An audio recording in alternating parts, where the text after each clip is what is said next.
Okay, hello everybody. Welcome. Alrighty, just a reminder, if you have not done so already, please change your name to your school name, comma, your name, comma, your pronouns. Awesome. Gonna share my screen as we get started here. So, welcome to Zoom to the Heart. I think I can speak for everyone here at the Suffield Sustainability Council that we are just so excited to be to meet all of you amazing sustainable people. We are really looking forward to 2 days of climate education, fun, and learning. We are going to have a great time here. Thank you all for coming, and let's get started. So we're gonna get the ball rolling here with a an icebreaker. So, um, when you're called on, or when you want to speak, or when you're feeling ready, just tell us what's your name, why are you here, and what moment did you start caring about our planet? Any of those questions. I can go first. So for me, my name is Jack Burke. I'm from Suffield High School. I'm a member of the Suffield Sustainability Council. I'm here because, well, I think it's really, often we really hear a lot of talk about these issues, but um, I think we really need to start doing something about it. And what was the moment that I really started caring about our planet was I saw an article about a lot of these things that are going to happen if we don't start doing stuff, and I really felt motivated to join the Suffield Sustainability Council and start taking some action. So, anyone else want to go? I'll go. My name is Ryan Levis. I go to Suffield High School, and I'm a part of the council as well. The reason I'm here is pretty similar to Jack's. I really want to make a difference in any way I can. I understand that we're not at the national level or, even the global level yet, but I think for this to actually happen, we need events like this to happen. We need local change. So that's what I'm hoping we can do here. What moment did you start caring about our planet? I remember in kindergarten, my New Year's resolution was to pick up any trash, and then it kind of just sort of, I'll say, snowballed into a every year resolution I do. I just try to be more sustainable every year, and this was a perfect way to live up to that. So that's why I'm here. And that's the moment I started caring so much. Thanks for coming, everyone. All right, I'm Kim Begley, and I'm here just because I love nature and I'm looking to, help preserve it. And I'm really excited to be making a real tangible difference in these next few days. And the moment I started caring about our planet was really just growing up in Connecticut and around New England, and really just growing to love all the natural beauty of the area, and then hearing about how much of it is threatened. Um, it seemed natural that I should try to help. Oh, I can go next. Oh, here's some feedback.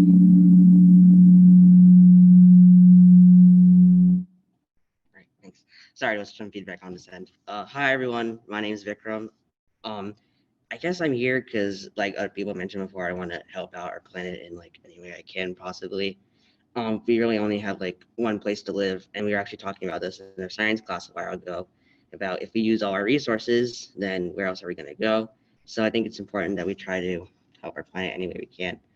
What moment? I don't think I can pinpoint an exact moment, but ever since I was young, I've really been a stickler about like energy conservation. Like around our house, I'd always tell my family members, turn off the water while you're brushing if you're not using it. And why are you leaving this room with the lights on? Turn off the lights. I don't know. It's kind of become a pet peeve in our household. But I just really want to do my part and just help out any way I can. And yeah.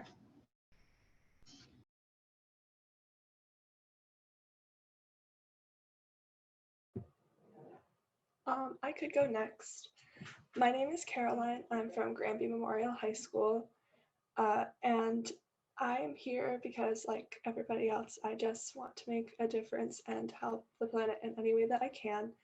And if I had to pick a moment that I started caring about, uh, environmental justice and helping the planet, it would probably be a few years back when I did a project for my Girl Scout troop, and it involved going around to see how much pollution was in our local areas, and it was way more than I ever thought it would be, and that really brought my attention to like how dire the situation was and how much we should be helping.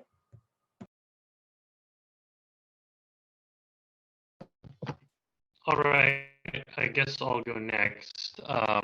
Forgive me if I'm like looking the wrong way because I cannot see my camera preview for some reason.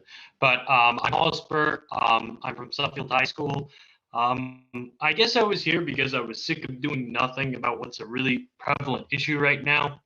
I can't pinpoint an exact moment I started caring about environmentalism, but I'd say in the last couple of years, I've noticed a lot of misinformation, and abuse at the political level regarding environmentalism. And I really, really want to change the political environment. So, yeah. I can go next. My name's Stacey Christie, and I'm also part of the Suffield Sustainability Council. And I've always been interested in helping the environment, and I thought that joining the council was a really good way to actually do something.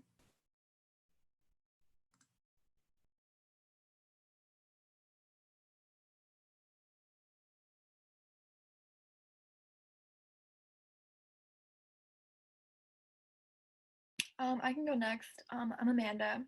I'm here because like I mean I don't really know the exact moment like I started caring about the planet, but like I kind of always just like wanted to like help and like I cared about it. So I'm here to like make a difference and like I want to like do something about the problems at hand.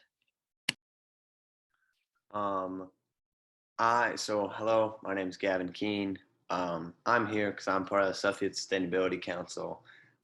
I joined when I was a freshman, and I've been happy to be here ever since. The moment I started caring, I don't really know. I had like an eye-opening experience. I went on vacation with my family to a place far, far away, and once I came back, I just like, saw everything a little differently, and I'm so happy I went on that trip.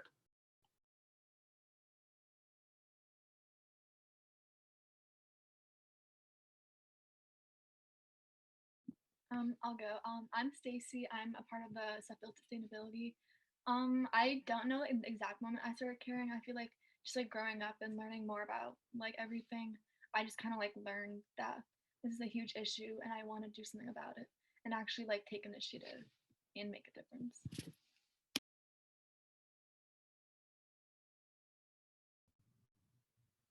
All right, I can go next. Hopefully it works. Okay, sorry. So hopefully you guys can hear us. We're from Suffield. Miss Norris, and I teach environmental science. And I was always kind of interested in the environment growing up, but again, really didn't dive deep until I started teaching environmental actually about 10 years ago and learning more about just our impact and how quickly we're coming to a point where we really had to act. And I don't know if you guys want to say also. Hi, I'm Yujni. I'm from Suffield Academy. I'm from Bangkok, Thailand. And I guess I've always loved the environment, living in a place like Thailand where they have a kind of unique environment. But I guess I never started doing anything about it until I think my 6th grade, where we started planting mangrove trees around that area and like learning about the impact of like if all of those mangroves disappeared, what effect it would have on Thailand. And so I guess I started really vamping up my contribution to the environment and what I can do to save it. And especially taking Miss Norris's class last year. It was definitely eye-opening. Hi, I'm Cassie. I'm also a student in Miss Norris environmental science class. And the reason that I became really passionate about the environment was when I started to realize how intersectional of a topic it was. And when I started to learn about how the systems that are ruining the environment are also the systems that are like oppressing minorities and oppressing low-income communities, and how dismantling all those systems helps everybody in the planet. So yeah. Thank you. Awesome. Well, thank you guys so much. I really enjoyed hearing all your stories. If you weren't, sorry, we don't have enough time for everyone to go, but I'm sure we'll get to know you as the day goes on. So thanks again, and now I'm going to send it over to Kiam. All right, good morning, everybody, and we're gonna get going with our speakers for today. So our first speaker is none other than Dan Kinzer, and Dan Kinzer is the founder of Pacific Blue Studios, which is a network of youth-powered studios using biomimicry, traditional ecological knowledge, and conservation technologies, and they're focused on creating thriving and regenerative communities across both Hawaii and the world at large. He's an educator, designer, adventurer, ocean lover, and awesome guy, and he's spent over a decade living in dozens of countries on all 7 continents, including an Antarctica expedition with Mr. Kaput as a Grosvenor Teacher Fellow with National Geographic. So take it away, Dan. We're happy to have you here, and yeah, thanks. E ho mai ka ike mai luna mai e. Una mea huna noyao, una mele, e hu mai, e hu mai, e hu mai, e hu mai ka ike mai luna mai e.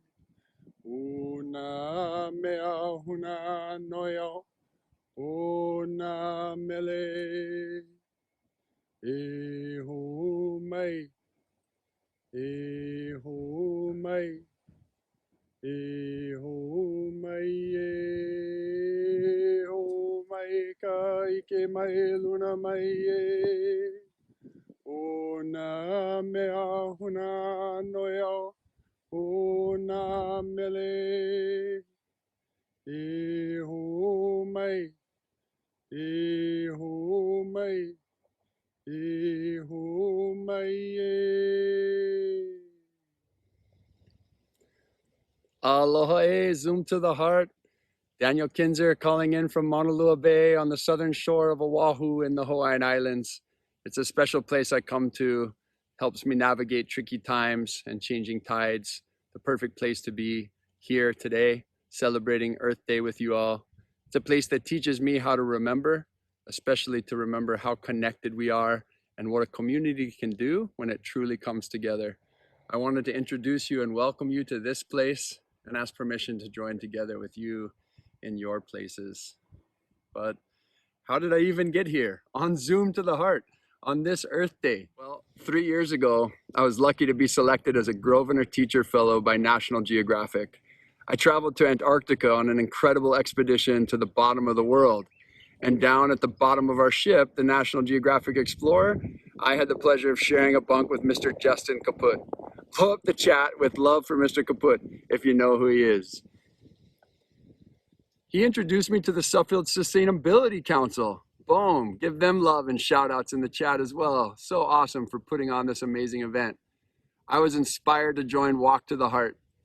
COVID might have forced us to evolve, but I'm stoked we found our way to Zoom to the Heart and so amazed to be here today on Earth Day with all of you.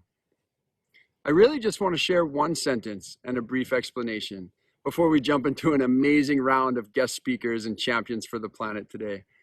We'll navigate the way to our new and better future together with you leading the way. Navigate. Things are changing fast, and we as a global society are driving major changes on our planet. In this environment of change, adaptation and navigation are key. The great navigators of the Pacific have the ability to find their way across an ever-changing landscape and pull islands from the sea that nobody knew or even believed existed. For them, it wasn't just about plotting a course from A to B. They had to know the genius of the ocean, of nature, and the genius of their teachers and ancestors that lived inside of them. They had to pay attention in a different kind of way. As we build our sail plans over the next 2 days, as we turn our homes and schools and communities in Hawaii and Connecticut and beyond into new islands, we'll have to learn to pay attention in a different way and to different things In fact, we may need to spend more time paying less attention to actual things and more attention to relationships, to see wholes instead of parts, to consider how things flow and move through us and our communities, not just our final scores, wins and losses. So, what is your vision for the new island and future you want to pull from the sea? What are the signs you are paying closest attention to? What are you spending your time caring for? The good news is the answers to many of our questions of adaptation and navigation are already known.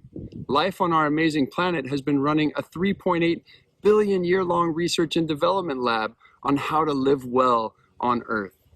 Nature has and continues to point us in the direction we need to go with innovative strategies and unbelievable adaptations. Our ancestors and indigenous communities around the planet today learned many of these lessons and wove them into our cultures. We can remember this genius. It lives in our stories and our places. It lives in nature, and we are a part of nature. The solutions are known. Our future is new with a K. So what are the stories of your place? What is the genius that has been hiding beneath you, in front of you, all around you, inside of you all along? Well, more good news. Community is the great technology. It's not other sophisticated digital technologies or a lot of money or even a major shift in policy that's going to solve our problems. The solutions are embedded in remembering a basic truth. We are all connected, and that community, our relationships to one another, define and determine our ability to adapt and navigate ourselves to this new and better future. Committing to caring for each other and to including our whole community is the climate solution we all need. A canoe is only as good as its crew and their ability to function as a whole. So who is your crew? Who's missing? Who should you invite on board? By you being here today to celebrate Earth Day, to celebrate the incredible genius of our island Earth, you are leading the way, and you've inspired me. You've inspired more people than this Zoom can hold. The young people of our islands, the people who love the Aina and our shared ocean, we thank you. We're with you. Across oceans, we'll find our way together. Mahalo.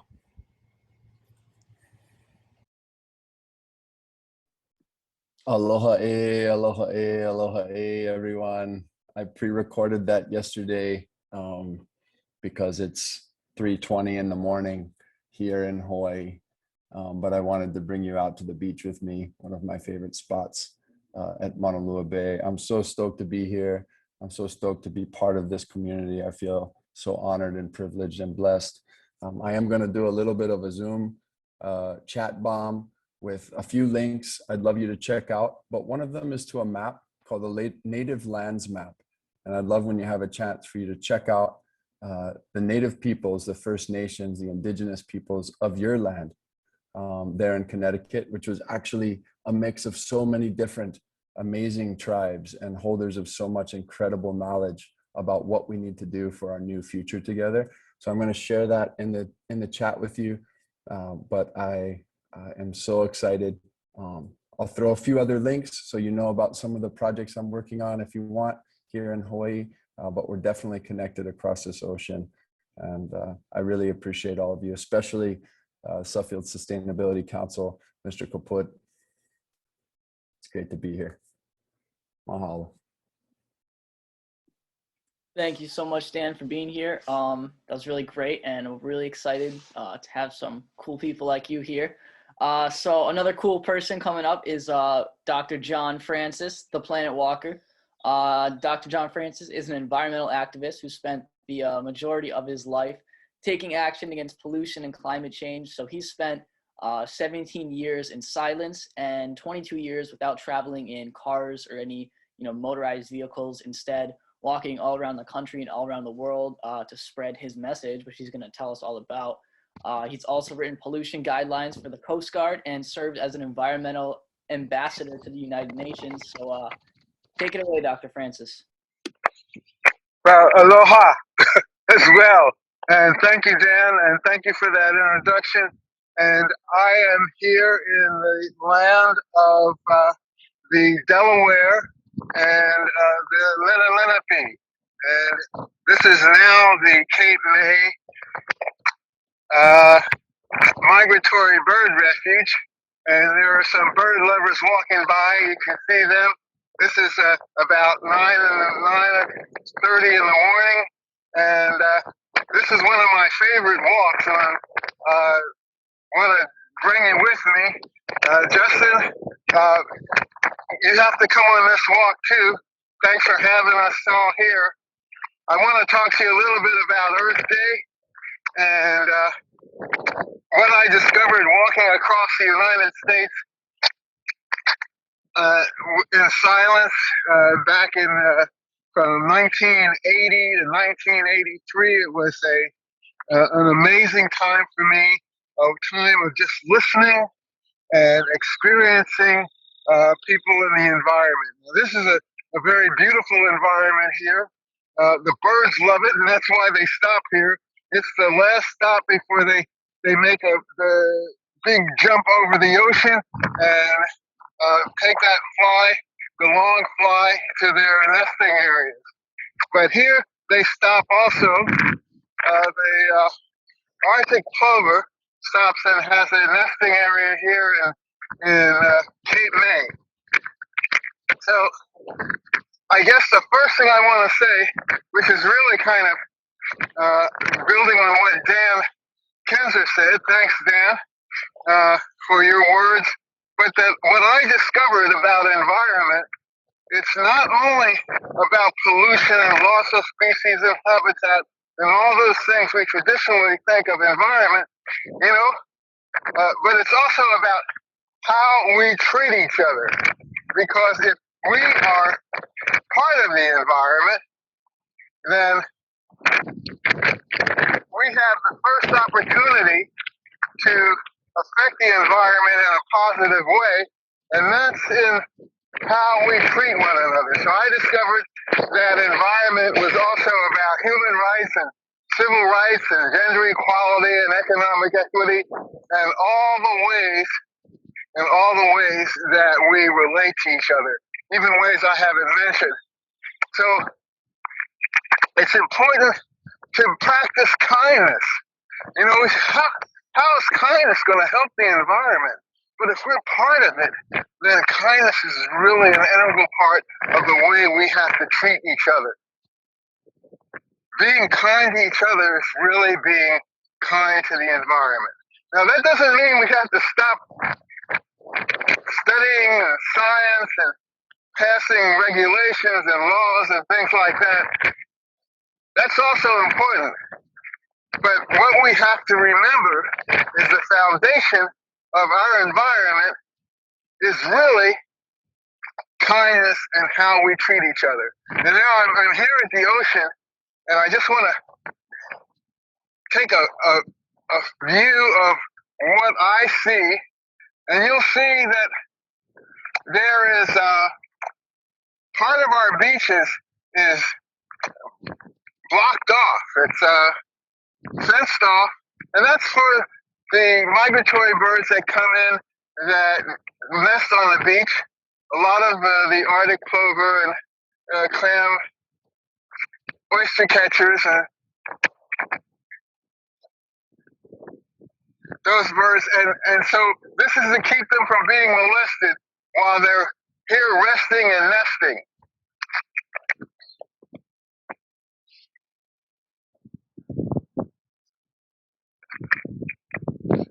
This is my favorite walk. Coming from home, I like to walk this way. And I'm heading back now, so you'll have that image of the nesting areas of Cape May Bird Refuge. Now, another thing that I discovered while I was walking across the United States is that people are generally good. And let me tell you, I walked through red states and blue states and purple states and every color state you could imagine. And I'm still smiling at the kindness that was shown to me all across the country, to get across the country. And walking, I think, is really a wonderful way to experience that. So I think Thomas Culhane is going to be our next speaker, but I want to close by reminding everyone that, what is it? Kindness, because people are part of the environment. Yes, so if we oppress people, if we exploit each other, if we do things to hurt one another, that's hurting the environment. So be kind to each other, because environment's about human rights and civil rights and gender equality and economic equity and all the ways that we relate to each other. Someone talked about systems. We're part of the system. We're part of the system. So go out there and practice kindness. Practice kindness. And you know, we're going to make this a really different place, a really different planet. We're going to be able to rejoice in the change that's happening. So thanks for having me. I want to say goodbye, and thank you, Justin, for having me here. And I want to thank the Delaware and also the Lenape especially. And I say back to you.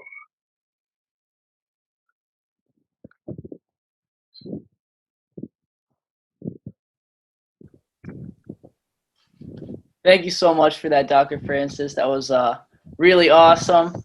Up next, we have Dr. Joe Cutler. And Dr. Joe Cutler is an ecologist, ichthyologist, I'm sure I'm pronouncing that wrong, conservation biologist, and a National Geographic Explorer. His research focuses on documenting the distribution and diversity of freshwater fishes in Central Africa.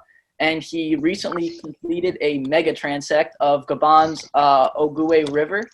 And today he's going to be exploring the rocky intertidal ecosystem in Central California. So if you are all ready, take it away, Dr. Joe. Hi, everybody. Good morning. And greetings from the Rocky Intertidal here in Central California. My name's Joe Cutler. I'm a freshwater ecologist, ichthyologist, which means I study fish, and conservation biologist. And I'm a National Geographic Explorer for the last 10 years. I've been kind of traveling around the world, studying biodiversity, exploring new freshwater ecosystems, all the way from Mongolia to Malawi.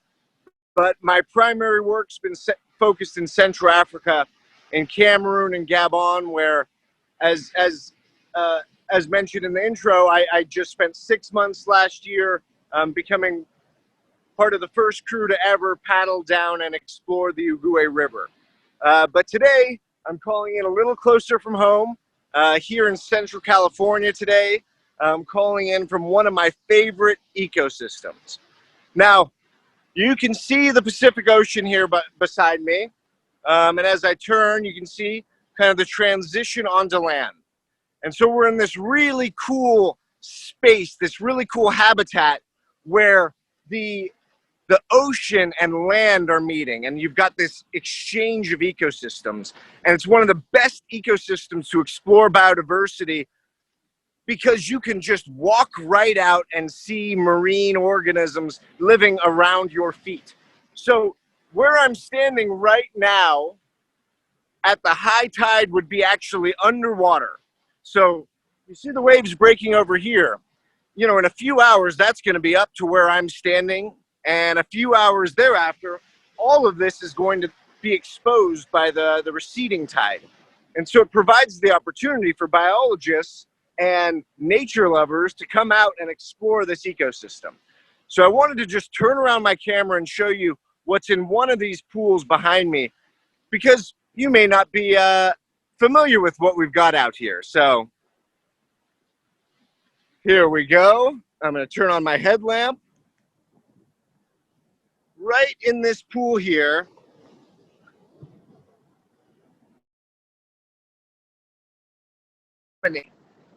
woo!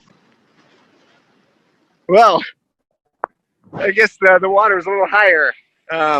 As it recedes, we'll see that the anemone will become visible again. But one of the cool things about the intertidal is there's life everywhere. So on these rocks here are little barnacles. We've got black turban snails here. We've got some limpets, little flat shield and plate limpets. We've got mussels, the little blue ones down at the bottom. Here, the fun thing about this anemone is it's in the middle of a meal, and you can actually see its stomach coming out of its body. So one of the things that I just love about the Rocky Intertidal is that there is life stacked upon life, stacked upon life. And, you know, I've had the chance, you know, I grew up in Central California. I've been coming out, exploring these ecosystems my whole life. But one of the reasons I love it is every time I'm out here, I see something new, something I've never seen before, whether it be a 10-inch long polychaete worm, or whether it's breeding nudibranchs, or whether it's eel-like fishes guarding their egg masses underneath a rock.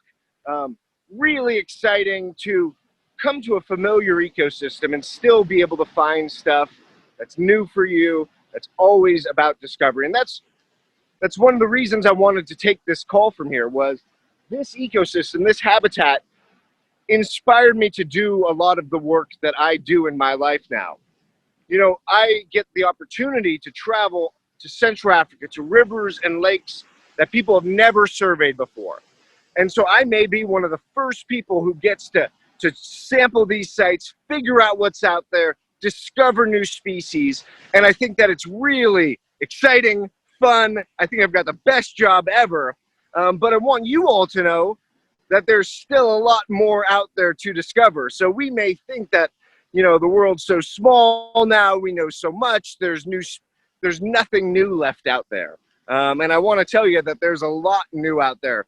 In Gabon, 10 to 15% of the fish species we collect are totally new to science. And even here in Central California, in this Rocky Intertidal, there are new species being described all the time. So to me, we're at this really cool time in history where we have the capacity and the ability to explore, to document, and to discover, but we also have the responsibility to do this before it's too late. The environmental threats that we're seeing, not only here in California, but throughout the world, make it really hard to be an ecologist without being a conservation biologist. I thought that my career would be focused on studying fish diversity, describing new species, and having that exploration. But I've learned very quickly that if I'm not working to protect these species and ecosystems, that things are going to disappear before I can do anything, before anybody else can help it. So, I almost slipped on the rocks there. So I wanted to really encourage you all. Take the opportunity. It's Earth Day. Go and explore a little bit. Go into your backyard, whether it be simply behind your house or to a local ecosystem that you love, like John. Go out and look at the birds a little bit. Crawl around, look at the invertebrates. If you're lucky, catch a fish. And if you do, be sure to send me a photo of the fish, because I love fish pics. And go out and explore and document and fall in love with your environment. If you don't love it, no, you can't fight for it. You can't protect it. So one of the things that I've worked to do is to share amazing ecosystems like this, amazing ecosystems like the Ugue River in Gabon, or the volcanic crater lakes in Cameroon, and just expose them. Do a live stream from the field and say, look how awesome this is. Look at those seabirds flying by. Just before this call, there was an otter swimming by. There are sea lions. There are whales you can see from the shore here. It's such a fun ecosystem. I'm really grateful to be able to share it with you and to help kick off this Earth Day celebration. I hope that over the next 2 days, you continue to build on this enthusiasm, this excitement, explore a little bit, and help us to save this incredible gem that we've got, this little blue marble that it's on all of us to protect. So thank you for having me here today. Greetings from the Intertidal, and I'll look for any questions in the chat, and I'll be hanging out for a little bit. So thank you, and good morning from California. Thank you so much, Dr. Cutler. I know it's a lot earlier for you than it is for us, so I respect your enthusiasm because I could not do that. So before we move forwards, I was just wondering if anybody had any questions for any of the speakers that have gone on so far. You can either drop it in the chat or you can just hop on the mic right now.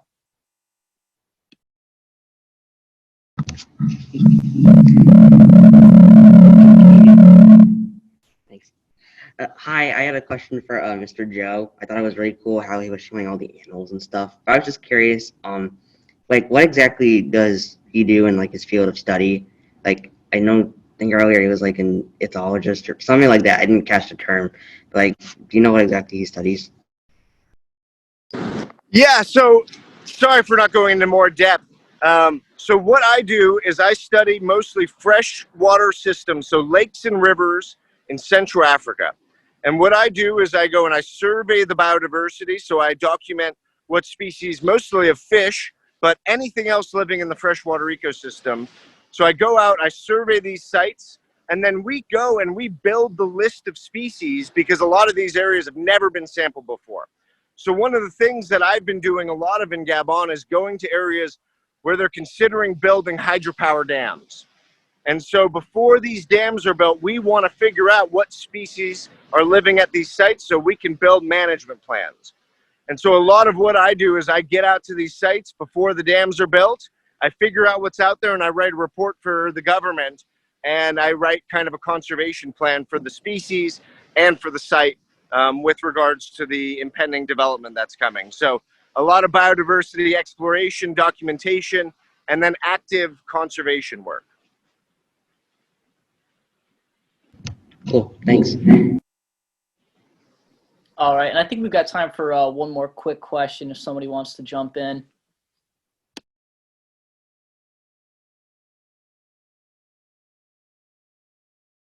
I have one for Dan Kinzer, actually. So Dan, I know you're in Hawaii, right? Do you conduct your work in Hawaii, or are you a teacher, if I'm correct? And you teach in Hawaii about environment? That's right, Gavin. Aloha. Yeah, great question. I am here in Hawaii, and I do actually most of my work here in Hawaii. I have had the pleasure and privilege of getting to do quite a lot of traveling and visiting a lot of different regions and countries and ecosystems around the world. Got to do some of that with National Geographic. I do some of it with an organization called Biomimicry 3.8. But one of the links that I shared in the chat is also to Hokulea. And a few years ago, that traditional Polynesian voyaging canoe sailed all the way around the world, navigating by signs from nature, ancestral knowledge, and the stars. No modern navigational technologies, all the way around the world on a 60-foot double-hulled Polynesian canoe. Pretty amazing. So even though I feel like I do my work here in Hawaii, I like to think of Earth as island Earth, and Hawaii is just our island here in the middle of the Pacific that helps me connect to the rest of the planet. Did you have another question?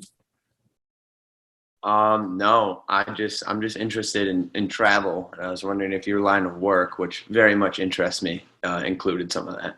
So thank you for telling me that. Yeah, right on. All right. So once again, thank you to all the speakers that have gone so far. Unfortunately, I mean, I know I could sit here and ask questions for the rest of the day, but we have a pretty jam-packed schedule, so we got to keep the train moving. So up next, we have Dr. TH Culhane, and he is a director of climate mitigation and adaptation concentration and a professor teaching Nexus Thinking at the University of South Tampa, Florida. He is also a National Geographic Explorer who did his PhD in the slums of Cairo, building solar hot water heaters and home-scale biodigesters after living off-grid at the urban Los Angeles eco-village for 3 years. And he and his wife now live off-grid in a 40-foot trailer where they refuse to take out the trash because they lived among the Zabaleen garbage recyclers of Egypt, and they no longer believe in waste, only valuable things worth keeping and using. And he promises to explain, so we'll give him the opportunity to do so now. Dr. TH Culhane, if you're all set, hop into it. Well, thank you very much. I hope you can hear me and I hope you can see me. I'm a little dark here because I would be remiss after following the incredible journey shared by my buddies from Nat Geo, Dan and John and Joe, if I didn't show you my home in the field live streaming, as Joe just said, and the places that are sacred to me, as Dan and John said. So I'm sitting here at the Rosebud Continuum Ecological Science Center where I live off grid with my wife. Behind me is one of our windmills that provides a little bit of power. And then there's a biodigester like Snow White's wishing well that houses the batteries and charge controllers. And then there's the domestic dragon, a literal fire-breathing dragon painted to look like a dragon by some of the high school kids who work with us that turns all of our food waste into fuel and fertilizer. And I'm trying to share with you right now, there we go, screen share. Thank you for that, guys. Screen share is there. I want to share with you a video that we did that I think will give you in 3 minutes a synopsis of what home is like for me. So here it is. Hear the audio. Okay, thank you.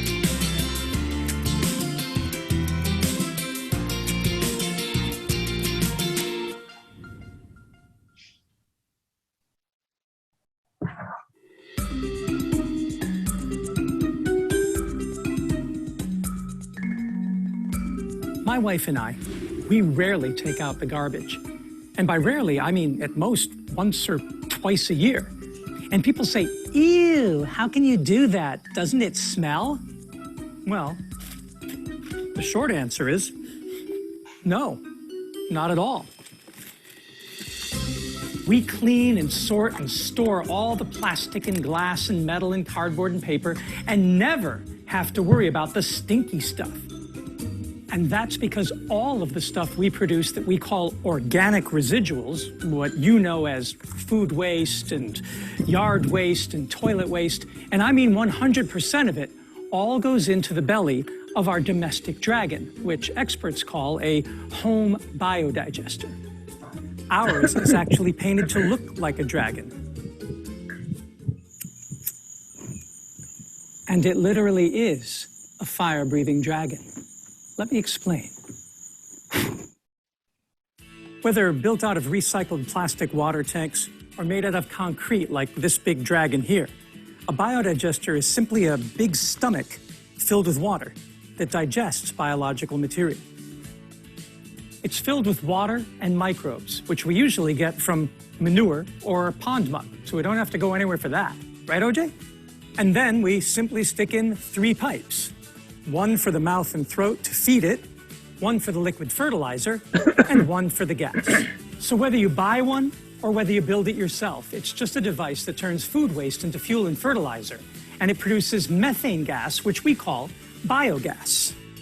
We use it to do almost all of our cooking, supplemented with a solar-powered cook stove. And we use it to heat our shower water, again, supplemented by solar energy. And in emergencies, like during the hurricane, we use our biogas to run clean, smoke-free generators to generate electricity. The only reason that we supplement with traditional solar energy is because sometimes we don't have enough garbage. Imagine that. While everybody else seems to worry when the trash piles up, we actually ask our friends and students to bring their food waste to us. This is why I and my team at Solarcities have been taking this simple but effective solution all over the world. From tiny villages in Kenya to crowded apartments in the favelas of Brazil, from the U.S. Embassy in Baghdad to our college campus, and even our own home right here in Florida. The domestic dragon comes in many shapes and sizes, like this one here that we're building for the RV. But once you have one digesting all of your food waste and turning it into fuel and fertilizer, recycling all the other so-called garbage is easy. And that's why my wife and I don't take out the trash. With a biodigester turning the organics into clean energy and healthy food again, one man's trash can literally become another man's treasure. So let me try to minimize the screen here, if I can figure that out. This is the part that always defeats me. There we go. And then let me close that window and stop sharing screen with you. What I'd love to do, and I think I have a few remaining minutes. I'm going to try, I'm on the call also on my phone, and maybe you can jump to me on my phone. Can you see me there? And I'll mute myself here and maybe shift the focus. If you can do that to this other screen of me. There you go. I think, oh, that's me. Those are my hands. Okay, thanks. So I want to just take you around to show you a bit of what home looks like. Nowadays, as I mentioned, can you hear me okay? I hope the thumbs up if you can hear me, because I'm now on the phone. Yes, okay, great.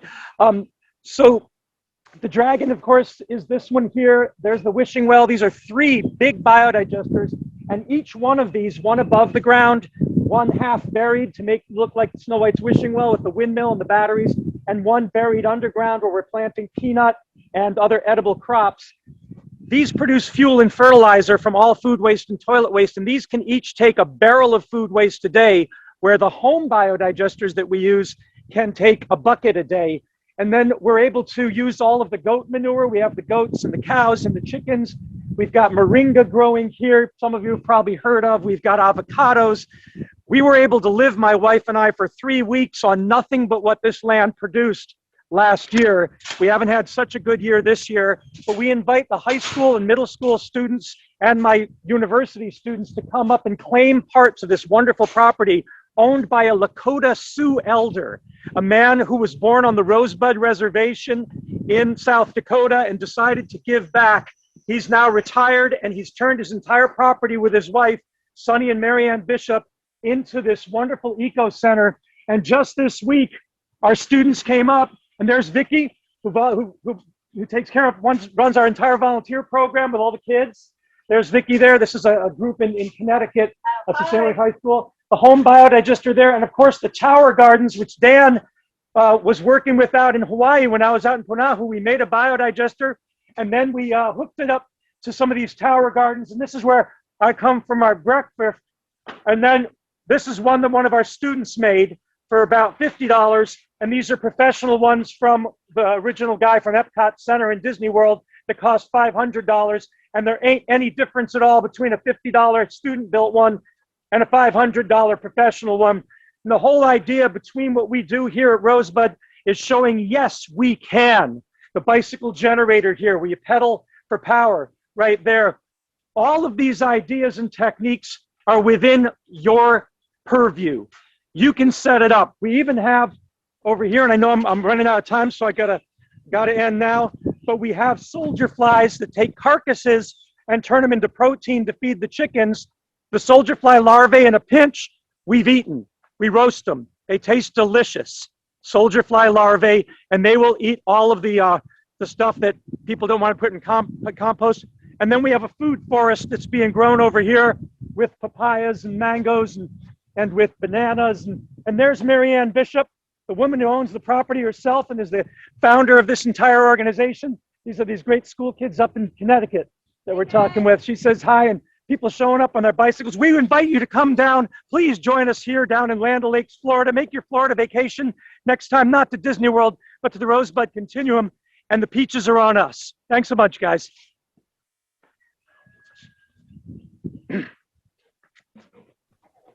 Thank you very much, Dr. Culhane, for that. That was really awesome. And that is a really cool, radical lifestyle that I don't think I've really ever seen before. So our next speaker is Amy Bachman, and she works as the Director of Procurement and Sustainability for the DC Central Kitchen, which is a hunger and empowerment nonprofit.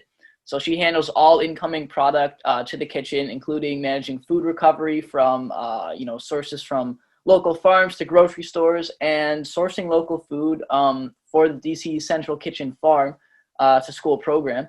She's passionate about improving the school system and ensuring all people have access to healthy food, and we are really excited to have her. Hi, everybody.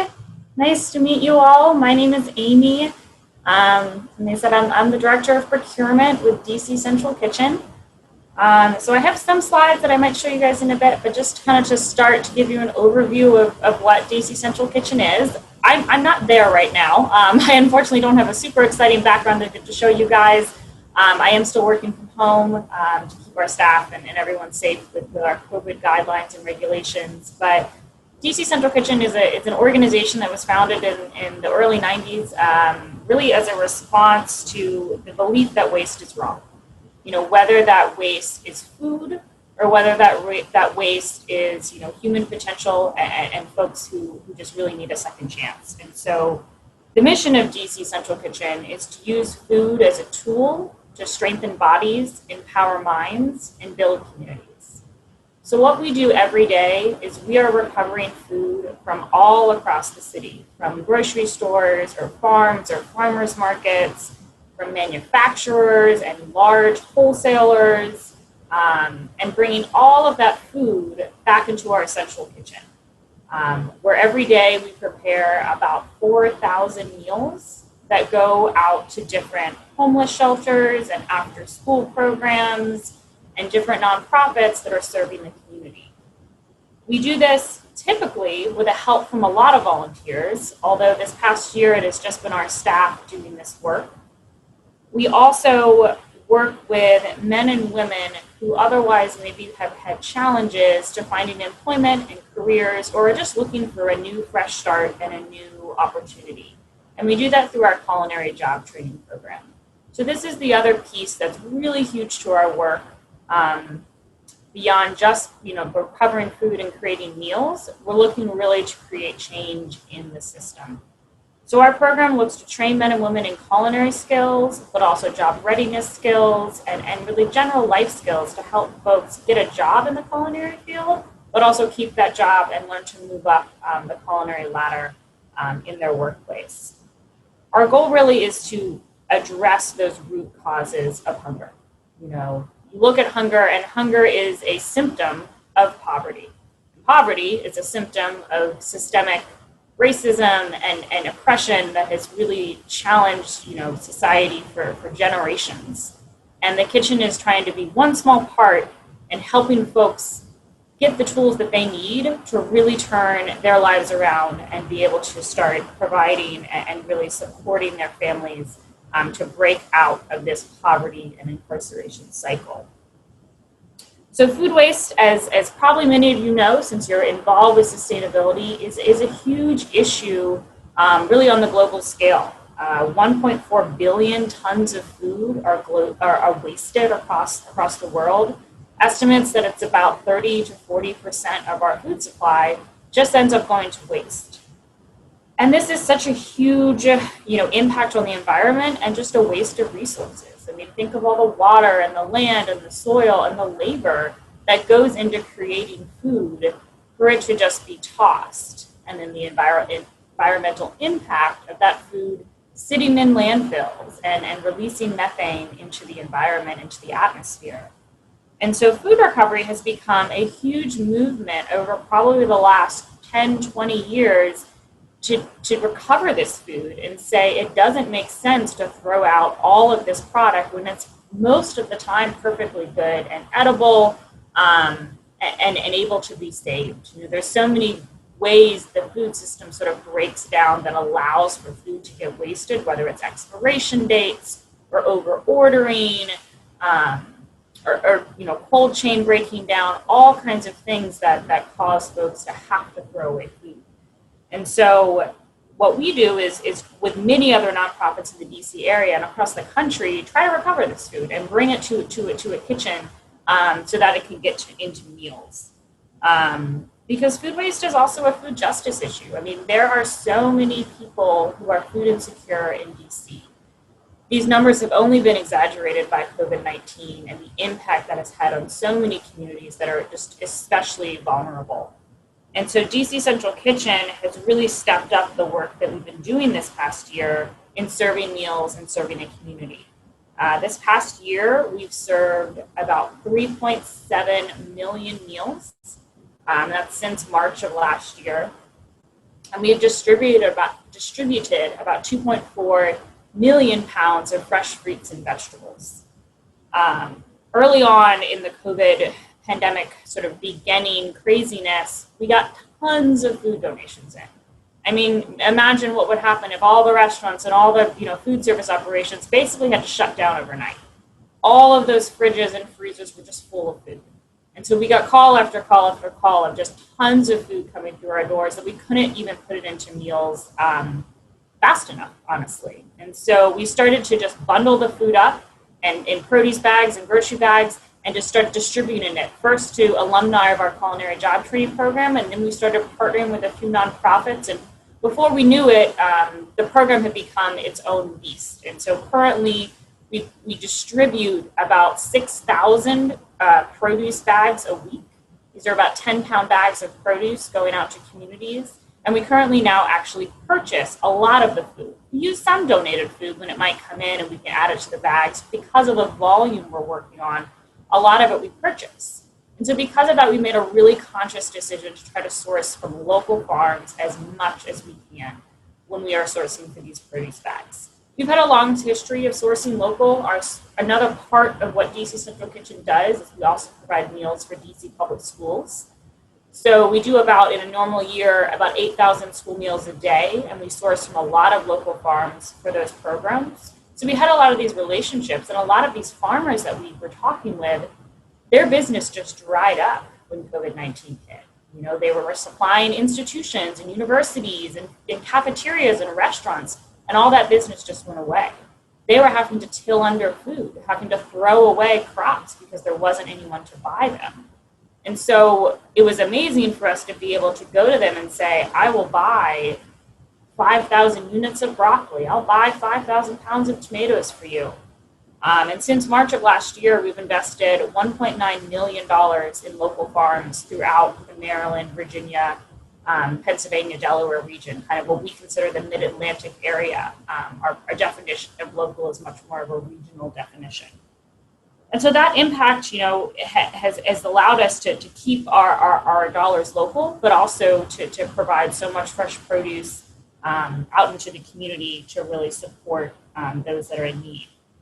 The kitchen also has really turned inward a little bit in recent years to look at our own food waste. You know, we are a large food service operation, and we've realized we also create food waste. We also have excess that can end up in the trash. So we've actually started tracking our food waste through a company called LeanPab, which is basically a data tracking software that allows restaurants and food service professionals to track their food waste by weighing it and taking photos of any time food has to go in the trash. So that includes food scraps and everything. And so we've instituted that at 2 of our locations and have been able to track our waste and then start to make changes to try to minimize the waste that we're creating. We've also, in the past year, been able to start composting at 2 of our locations, which has been a really exciting initiative for us to be able to take those food scraps and, you know, sometimes we get fruit that's already kind of rotten or might have mold on it and be able to turn that into compost that we then donate to a local farm in the area. So overall, you know, DC Central Kitchen is always looking for ways to minimize waste and to really try to impact the community to help get at that root cause of hunger, to help shift that tide, to help our community. So thank you guys so much for having me today. I'm happy to answer questions. And I appreciate all of your all's enthusiasm for these incredibly important issues.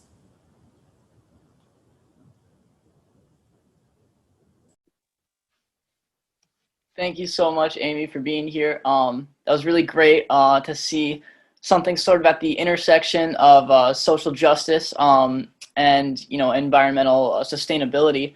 So that's really interesting. Up next, we have Leticia Colon de Mejias, who is a published author and the co-founder of Green Ecowarriors, which is a nonprofit youth ecology and conservation group down in Windsor, Connecticut. She's also the founder and CEO of Energy Efficiency Solution, which carries out energy audits and other functions like sustainable energy retrofits in order to bring sustainability in-house. So please join me in welcoming Ms. Colon de Mejias. Hi, good morning. Thank you for having me here today. It's an honor to be here with so many students. I'm looking at the chat and it's just really exciting to see all of these youth online. I was trying to share something with you, but it seems that I cannot, so I will just speak freely in that case. So my name is Leticia Colon de Mejias, and I work on local and federal climate and energy policy and I also run a youth program called Green Ecowarriors, which works internationally to help connect children to the concepts of becoming warriors for people in the planet. I learned about climate change in 2008, and I immediately decided that it was really critical that I left my job in healthcare and started working on things that were more important. Through my personal journey, I've connected with over 40,000 youth across America. I write books like Dinero the Frog Learns to Save Energy and Defeating the Phantom Draw, which directly connect people to the concepts that we are all warriors inside. And it is really important that we identify our warrior spirit through a practice I call the Warrior Way. All of us are actually just really superheroes waiting to release our superpowers. I liken this to the many ways that the heroes that we imagine in television and other places are, that sometimes even as heroes, they didn't know that they were special or super. Superman, for example, didn't know he's from another planet, and Batman actually didn't have any superpowers that were intrinsic. He used instead his power and his wealth to change things in the path in front of him and make a way to change society and the world he lived in. Just like that, each of us can harness our internal superpower and develop that power for good. And when superheroes come together, that power is so much stronger. And this conversation here is an example of warriors and heroes coming together to show all of the different ways that they are working together internationally and nationally to solve the climate crisis. Climate change is connected to everything that we know, and it's the largest problem facing man today and honestly ever. And ultimately, climate change is directly related to how we use energy, the types of energy we use, and how we harvest that energy to use energy. Because ultimately, energy is connected to everything, from transportation to your home, to your school, to the computer you're using right now, to that phone you probably use when you're not online or maybe when you are online.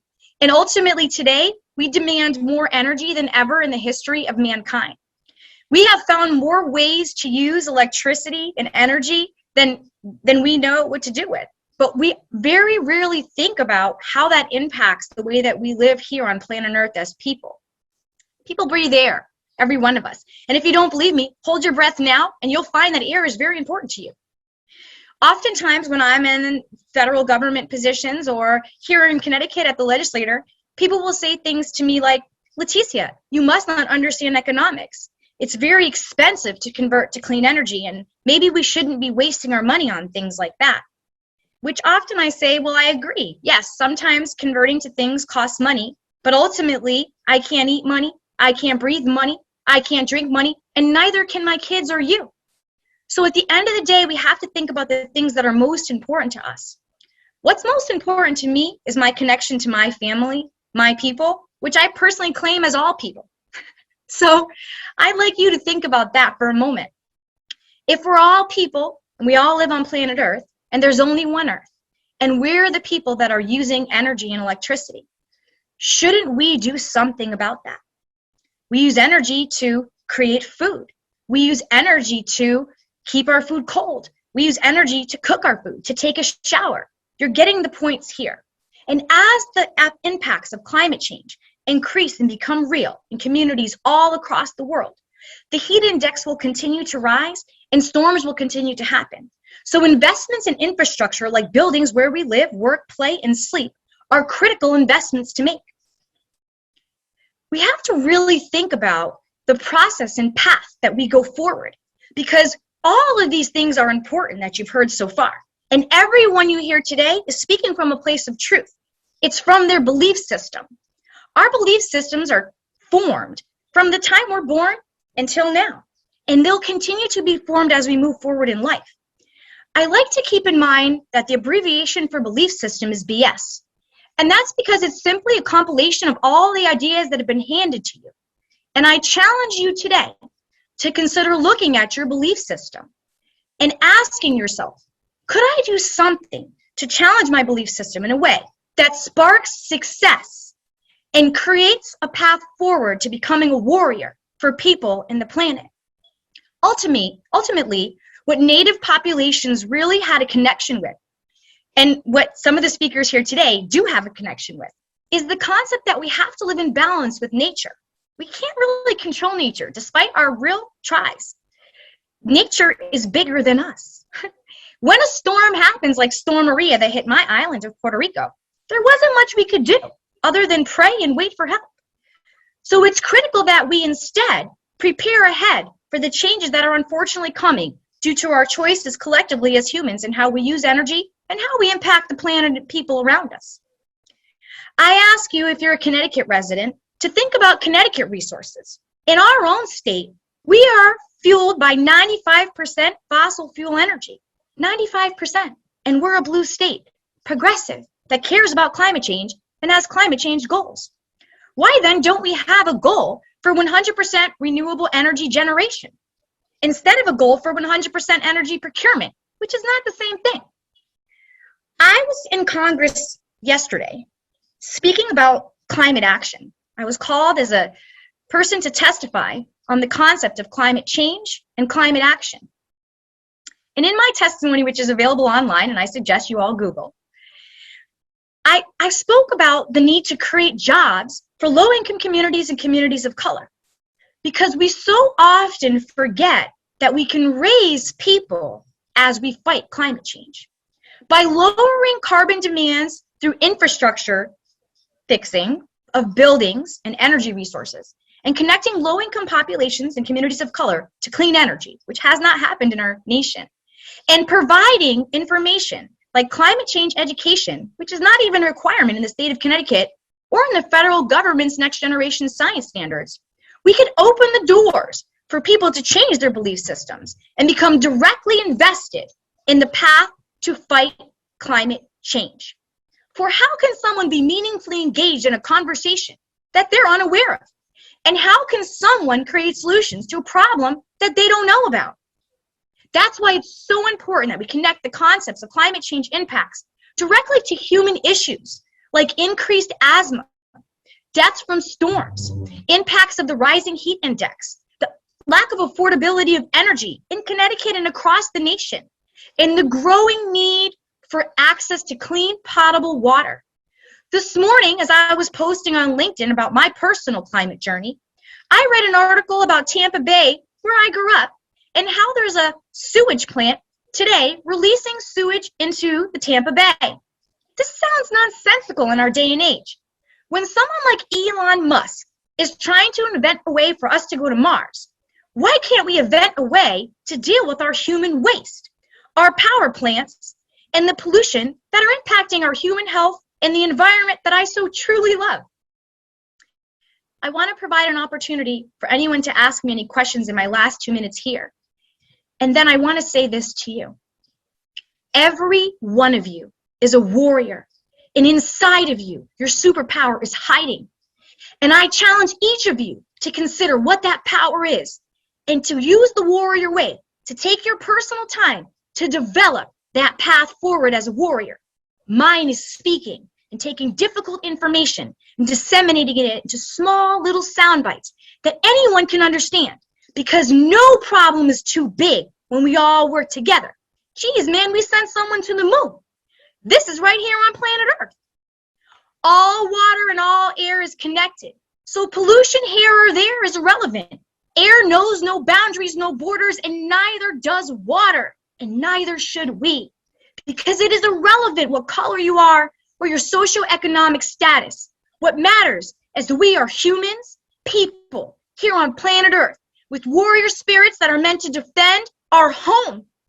And one thing that natives knew, my people knew about, was loving the people that are around you and protecting them no matter the cost. I myself would rather die standing than on my knees. Make no concession on these points. Climate change is the fight that we are in now together. I have one thing I want to say. It's a song. I wrote it, and it goes like this.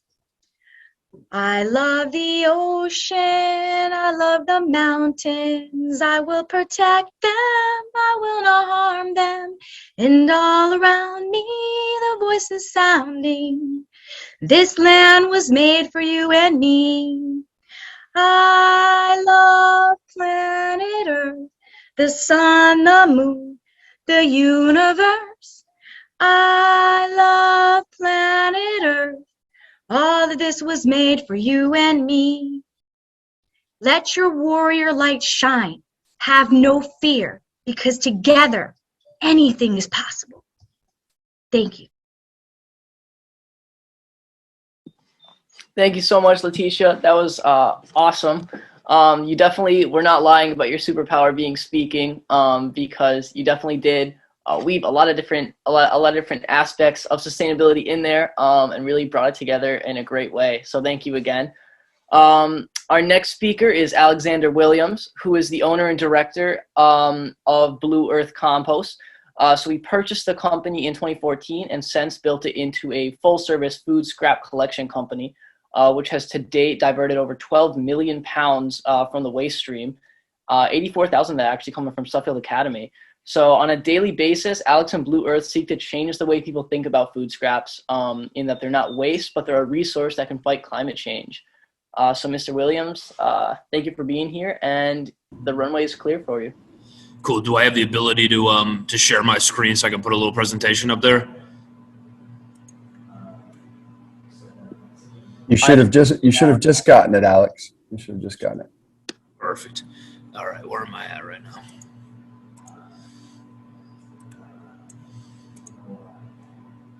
All right, can everybody see that? We good? Awesome. All right, thank you so much, guys, for having me here today, for sure. Been giving a lot of these presentations. It's great to give this one to a school environment, if you will. Try to do a little bit of education about the issue of food waste and just sort of composting in general. All right, so the problem. In the U.S., we throw out about 40% of the food that we presently produce. This material is by and large disposed of in landfills and incinerators, which are large polluters of our air, water, and soil. We also have a very large dependence in our farming system on petroleum-based fertilizers. These very much deplete the soil. They are not a sustainable way to grow food by any means, and they themselves also contribute pretty hardcore to climate change themselves, in terms of runoff, specifically. They're just not a great way to continue our farming system by any means.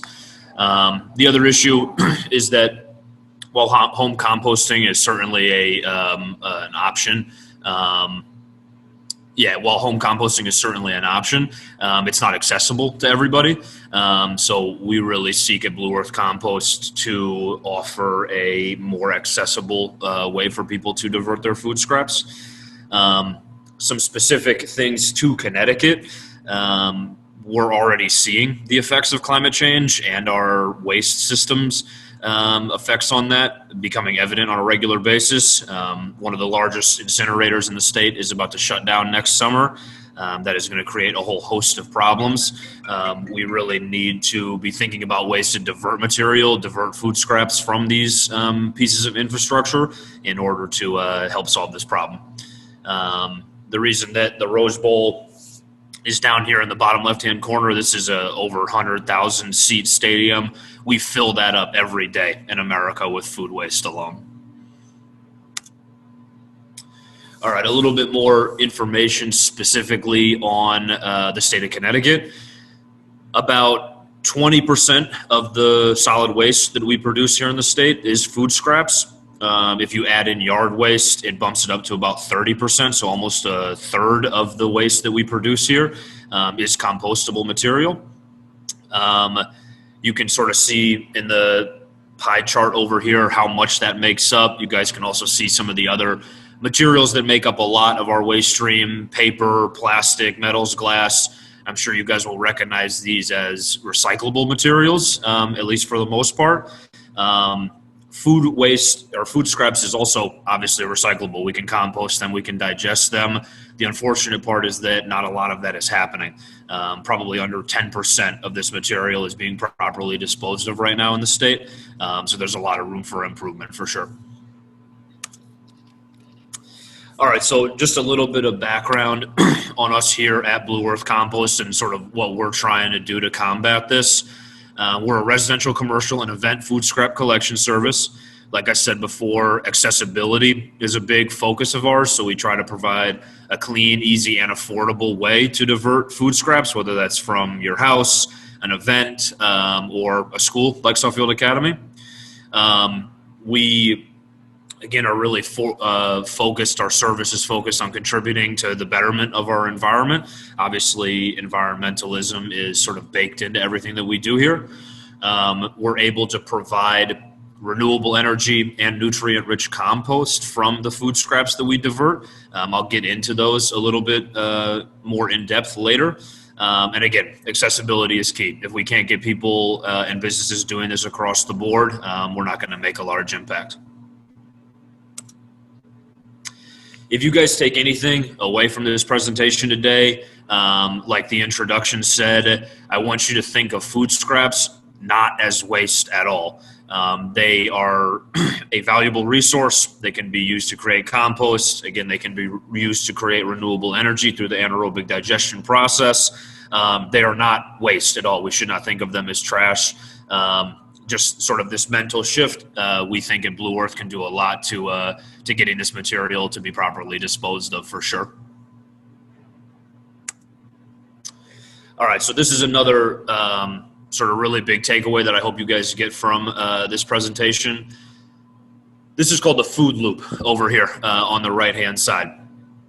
We at Blue Earth Compost, we fit, as you guys can see in the upper right-hand side, between the producers, like yourself at Suffield Academy, and the facilities, the processors, like a composter or a digester. This is historically where the loop is broken. For decades now, we've had a system in America and in Connecticut where we just throw all the trash in one bin, the trash hauler comes and picks it up and just throws it all in a landfill or an incinerator. This is, again, highly unsustainable, contributes a lot of negative impacts to climate change. We are continuing this loop. We are reconnecting it, if you will. So this circular aspect, again, very sustainable method to dispose of food scraps. And again, that's what we're trying to do for sure. Just a little bit more about our service specifically so you guys can get an idea of sort of how we do this work. Both on the residential side, we provide our customers with a small bucket. It's a little 4-gallon bucket. They can put any kind of food waste in it. Our saying at Blue Earth is if it grows, it goes. We come and pick it up on a weekly or every other week basis. And we also provide compost back to those customers. They're able to get 3 50-pound bags a year. So sort of completing the cycle, if you will. Commercial service like the one that we have set up at Suffield works very similarly, just on a larger scale. We use trash cans like the ones that you guys might have at the curb for trash and recycling pickup. Come and grab the material. Right now we're doing once weekly collections from you guys. Get it to the right facility so that it can be composted. We also do events when there's not COVID. That was starting to pick up quite a bit, so hopefully it gets back to that. Just trying to make events like the Hartford Marathon or concerts at the Xfinity Center here in Hartford, just trying to make them as waste-free as possible. All right, so getting sort of to the end here, where does it go? If you don't have a processing facility, obviously diverting the material isn't that beneficial. We bring the lion's share of our food scraps, including the stuff we collect from you guys at Suffield, to Quantum Biopower. They're located in Southington. They're what's called an anaerobic digester, which basically means they're able to capture what they call biogas, which is basically methane, when the material decomposes, and they're able to burn that to create a Class 1 renewable energy. Out of the back end of that process, they can also create compost, so it's sort of a twofold recycling process. Just a little bit more about the anaerobic digester. Again, you start with food scraps. You're going to bring them to the digester. At the digester, you guys can sort of see on the right-hand side in this photo, these big tanks. They're going to pump the material into there. It kind of looks like a really nasty milkshake. In those tanks, there is no oxygen, and the material is heated up. That produces a lot of methane, which is called biogas. They can, again, burn that to create renewable energy. Just to finish it up, hope I haven't gone over time too much. We've made a big impact here at Blue Earth Compost, and I bring up this slide to show you guys that there is the possibility for a small group of people. We've only got 6 employees here to really make a big difference if you put your head down and do some good work. We're up to about 13 million pounds composted right now. That's the equivalent of not burning over 370,000 gallons of gasoline, or the equivalent of not emitting over 3,600 tons of CO2 into the atmosphere. So again, just one sort of small company trying to do good work and making a big impact. It's possible across the board for sure. I appreciate the time, guys. Again, thanks so much for having me today. And yeah, all the best for sure. Thanks, Alex. That was a really great presentation. And also it's really great to see how a relatively small company can have such a big impact in the local economy and the local ecosystems. Yeah, big time. All right, so our next speaker is going to be Erin Griffin, who works at the Wild Center as a Youth Climate Program Manager. So she's empowering students to take climate action and supporting youth climate summits just like ours. Additionally, she coordinates the Saranac Lake Climate Smart Community Task Force and works with the New York State Climate Smart Community Program across the state to sort of implement some, climate education. So she's worked in the environmental education field for over a decade and is thrilled to live and work in the Adirondacks. So please join me in welcoming Ms. Griffin. Hi, everybody. It's so great to see everyone. I know you've had a long morning of speakers, it seems like. So hopefully I can keep you focused in here. I'll do my best. I'll see. Happy Earth Day. I'm going to go ahead and share my screen. Okay. Does that look good? Can you guys see the slides? Okay, great. Thank you. Just got to make sure. I've definitely accidentally shared my slide notes before. So anyway, hi, I'm Erin Griffin. Thanks for that great introduction. I work for the Wild Center's Youth Climate Program. So I'm up in northern New York, several hours north of you. We had 4 inches of snow on the ground this morning, so that was exciting, sort of, and jarring. I use she, her pronouns, and I'm calling today from the traditional and contemporary lands of the Haudenosaunee. And I wish I'd time to get to know all of you. This is so quick, so please feel free just to say hi or to ask questions in the chat at any time. And I'll do my best to kind of check on those and respond as I can as I go through the presentation. So I work at the Wild Center, which is a natural history museum up in northern New York. You can see we're up in the Adirondack Park. And out of the Wild Center is the Youth Climate Program. So we actually work all around the world, mostly, in the Northeast, but around the world as well, to empower young people, just like all of you, to learn about climate change and then to design and implement their own climate action plans in your schools and communities.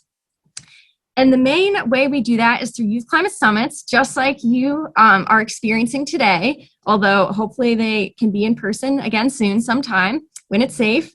And there are over 45 locations around the world that have held a youth climate summit, just like the one that you're at today. And I just wanted to share this because we're living in a time that is so isolating and people are experiencing so many hardships and stresses. And I hope it can be kind of reassuring for you to know that there are students all around the world that are doing the same thing that you are today and also care about climate change and are also working on their climate action plans. So hopefully it can help you feel a little bit more connected in this time when we're feeling pretty isolated.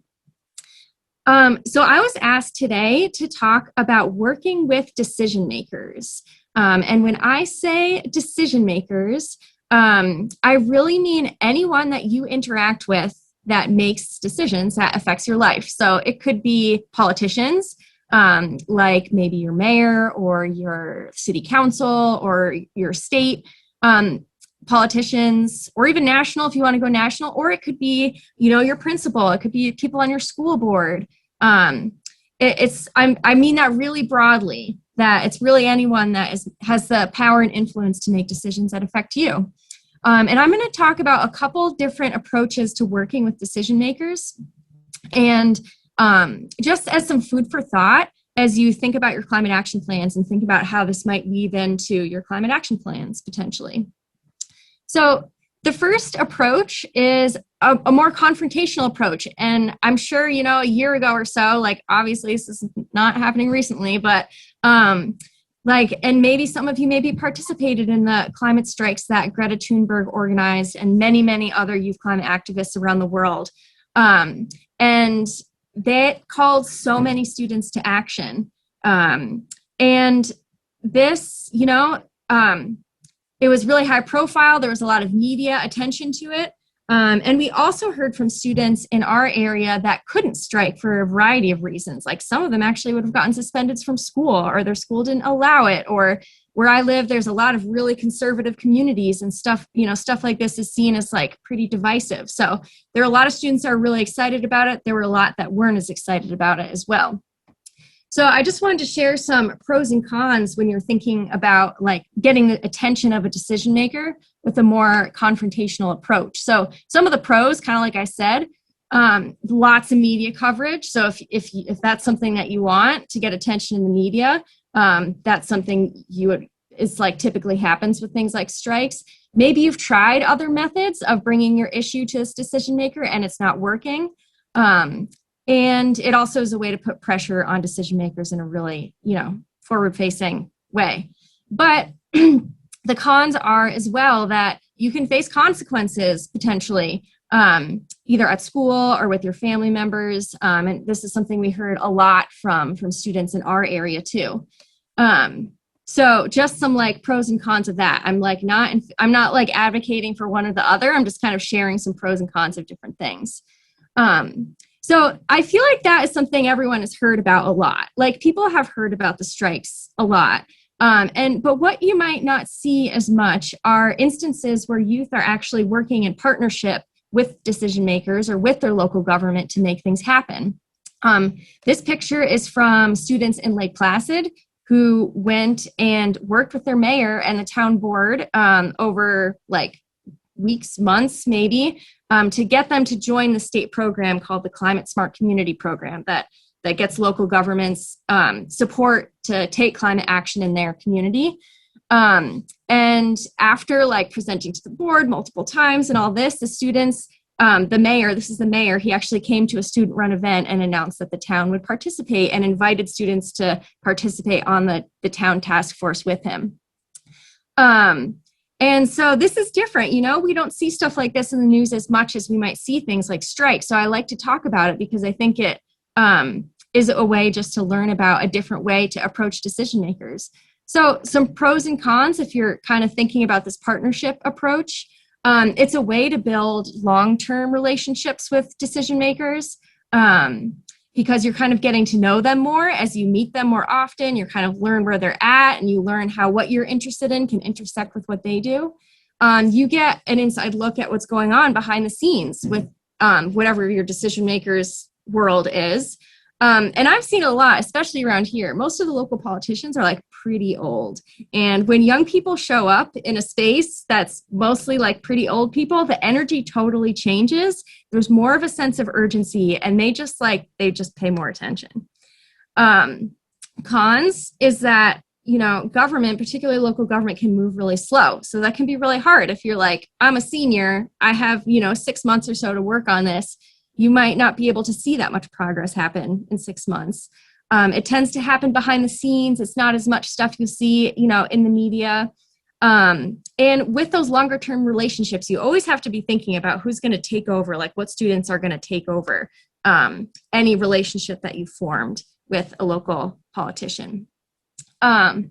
So just another example, this is Tupper Lake, actually the town that I'm in right now. And this was a couple of years ago. Tupper Lake is a very conservative town. And the students went and presented to the board and asked them to join the Climate Smart Community Program as well. And they said yes. And they're, still working on that to this day.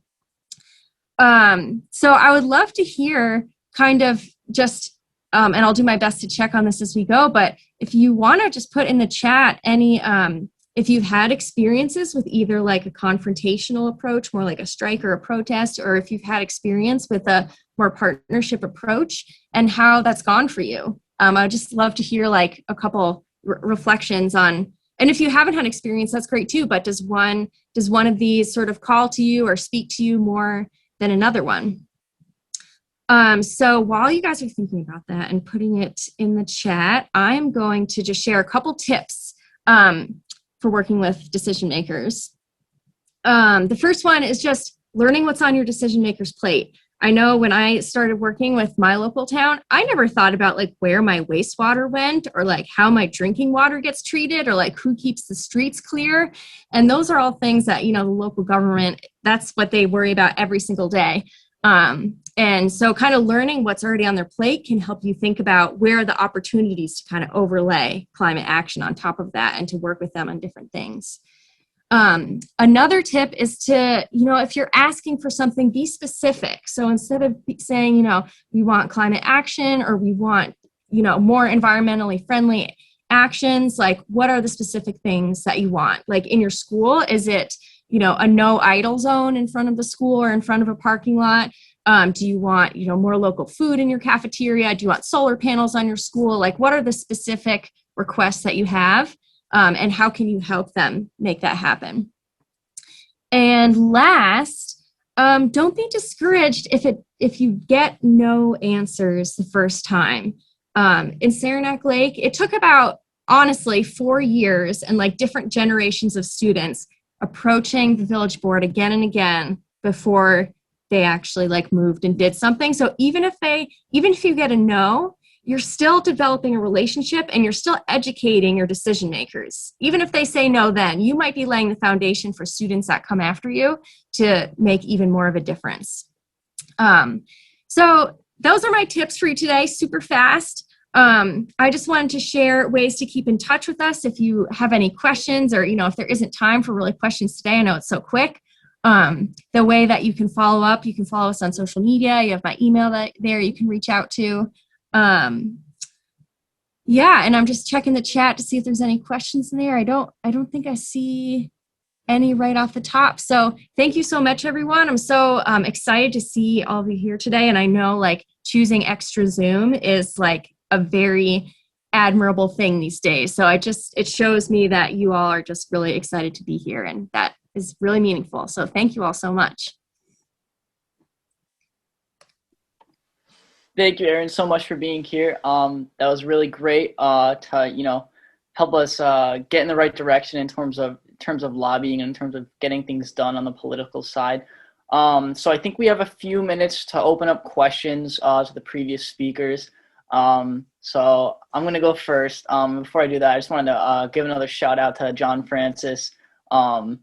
Really awesome guy to be here. I read his book. I would highly recommend reading his book, Planet Walker. Awesome book. But my question is for TH Culhane, and I was just wondering if you could tell us a little bit more about your experiences in what you did in Egypt. I'd be happy to. Thank you so much.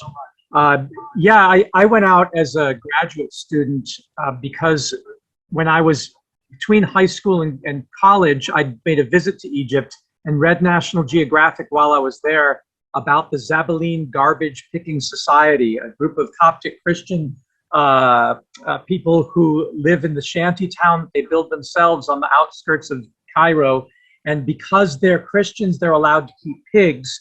And this creates an ecosystem where they're able to haul all of the organic waste from the city, from 20 million people.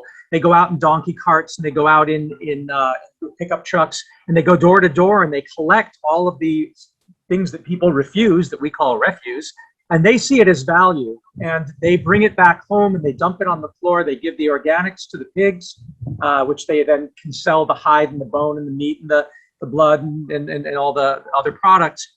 Then they clean all of the plastics. It's a big job. And then they dry it and sort it on the roof and dry it in the sun. And then they shred it and bag it by species. So plastic number 1, plastic number 2. And then they sell it to China. And China has never refused, and to this day will not refuse, garbage from the Zabaleen garbage pickers, because they've become experts. They're not funded by any government. They were the poorest of the poor, but now they're entrepreneurial. And while America's in crisis, as one of our speakers spoke about, because we do this single bin pickup, and then it's too expensive for us to sort it. So China's, I'm not taking this. The Zabaleen have made a culture around it where there's no shame. You don't say, oh, I don't want to be a garbage person. You proudly declare, I am a Zabaleen, and I'm making the world better.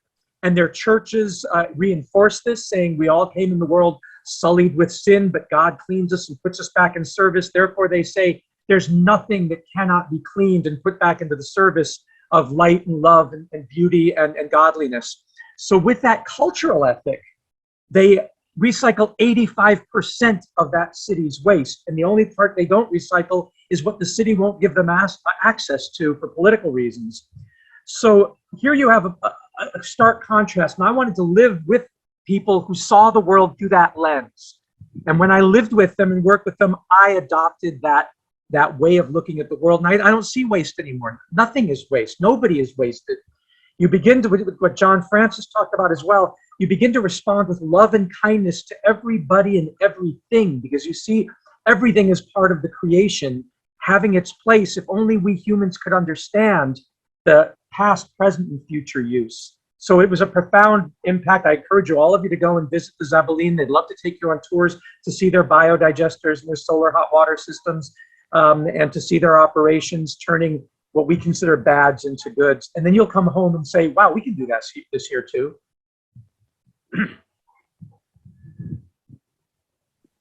Thank you, Mr. Culhane, for that. I think we have time for one or maybe two more questions, if anybody wanted to ask any.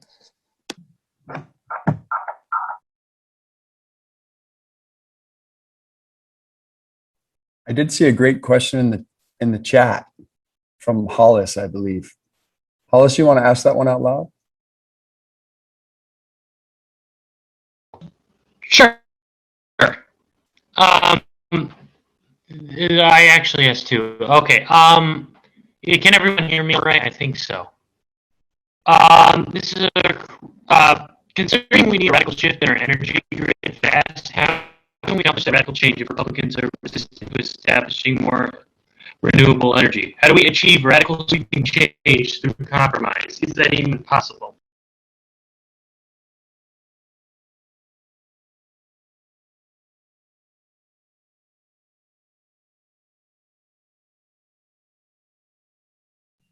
You broke up, I missed some of it. I think what Hollis was asking is, how do we achieve radical change that we need to have when we have a lot of opposition in Washington that blocks it? I can tackle that unless somebody else wants to. What I can say to that is, as Gandhi said, you need to be the change you wish to see. And what we do in Florida, as I showed, is we keep everything very local at home. We refuse to think globally because that's impossible. We're too small. We think locally and thereby act globally by hoping that others will say, well, hey, if they're doing it there, we can do it here. That's how we act globally. And what we say is, and I refuse sorry for the rudeness, but we pretend we have a shotgun in our hand and we stand on the property and we go, you don't get my SHI, you know what? That's my stuff. Every plastic bag, every banana peel, every wrapper, every chips bag, I bought it at Walmart. I brought it home. It's my responsibility. You ain't getting it from me. And that's why if we as Americans with our pull up our bootstraps sort of mentality say, okay, you say there's a garbage problem. I say there's a free materials issue. You're giving away plastic. You're giving away food waste. You're giving away toilet. You're giving away all these things. And we just say, we're keeping them. Tough. And then the entrepreneurial mentality gets in. You saw a great speaker talking about the businesses that are forming around this. As somebody put in the chat, there's going to be a struggle over who gets my food waste, because I ain't giving it to you. I ain't giving you my toilet stuff. I ain't giving you nothing. That's what we say down here in Florida. And it's changing the mentality of our students coming through going, wait a minute, right? That's the periodic table. We're looking at elements on the periodic table of high value that are just being scattered all over the landscape, put in the air and water, and ended up in landfills. I ain't giving away that stuff. That's how I think we make the change. And then from the bottom, the top's going to look down and say, gosh, they must know something we don't know. There's that much value, that much gold in them there hills. We better start investing. I can add to that too. That was a really good question. It took me a second or two to think about it. And I think one of the things that's going to help us make really fast change too is when people, and Thomas, I think, was sort of talking about this too, is focusing less on your personal like carbon footprint and about personally what you consume. Like, yes, that's important. It's a great place to start.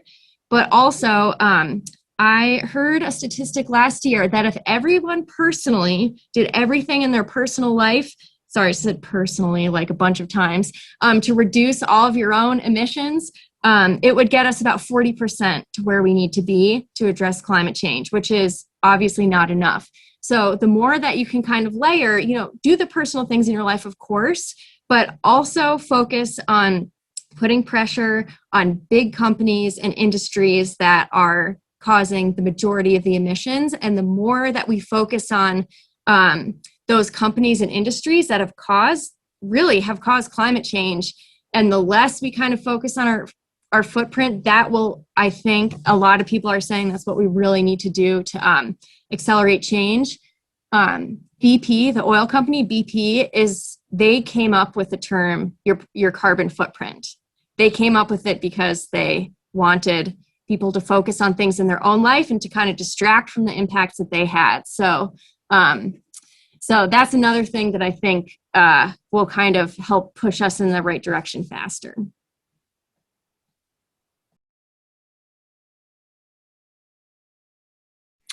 Yeah, and I wanted to chime in real quick as well. If you look at the kind of forward momentum that society has been on in recent years, a lot of that is a ground spring that's come from people feeling like they want to be activated. They want to change the path and trajectory of humans'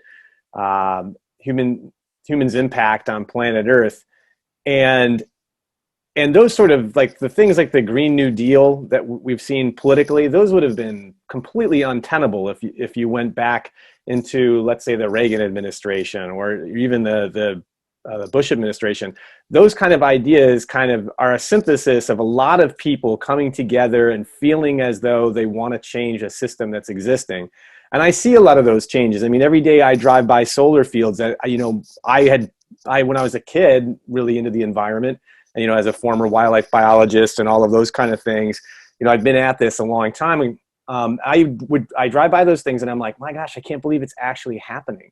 And I was talking to Leticia about some of the things that she sees happening in Washington right now, and they're really heartening.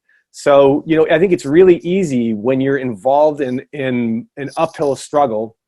My house, it's equity and the environment all the time. It's the conversations that we have around the dinner table all the time.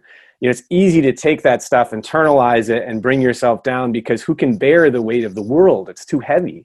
But if we have that individual action and we get together with people who think that these same sort of things, then collectively we can create change that's pretty amazing.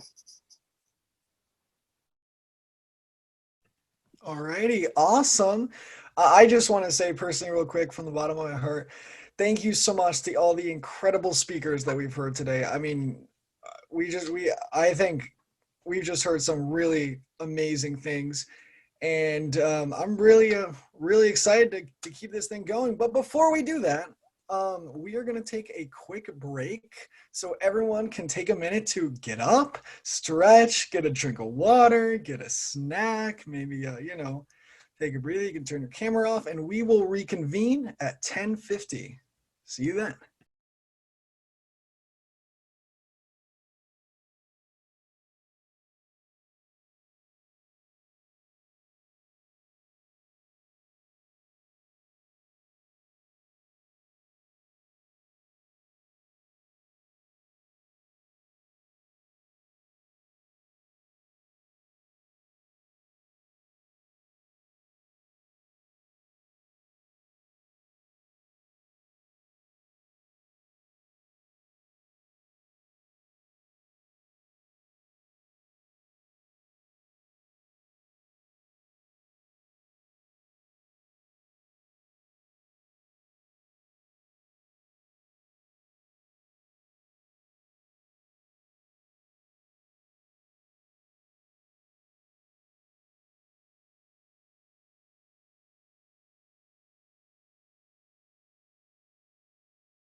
Okay, welcome back, everyone.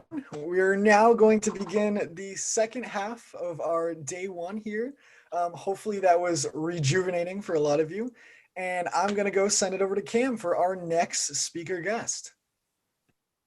All right, our next speaker is Dr. Dennis Lui, who is the Vice President of Education at the E.O. Wilson Biodiversity Foundation, as well as the Half Earth Project.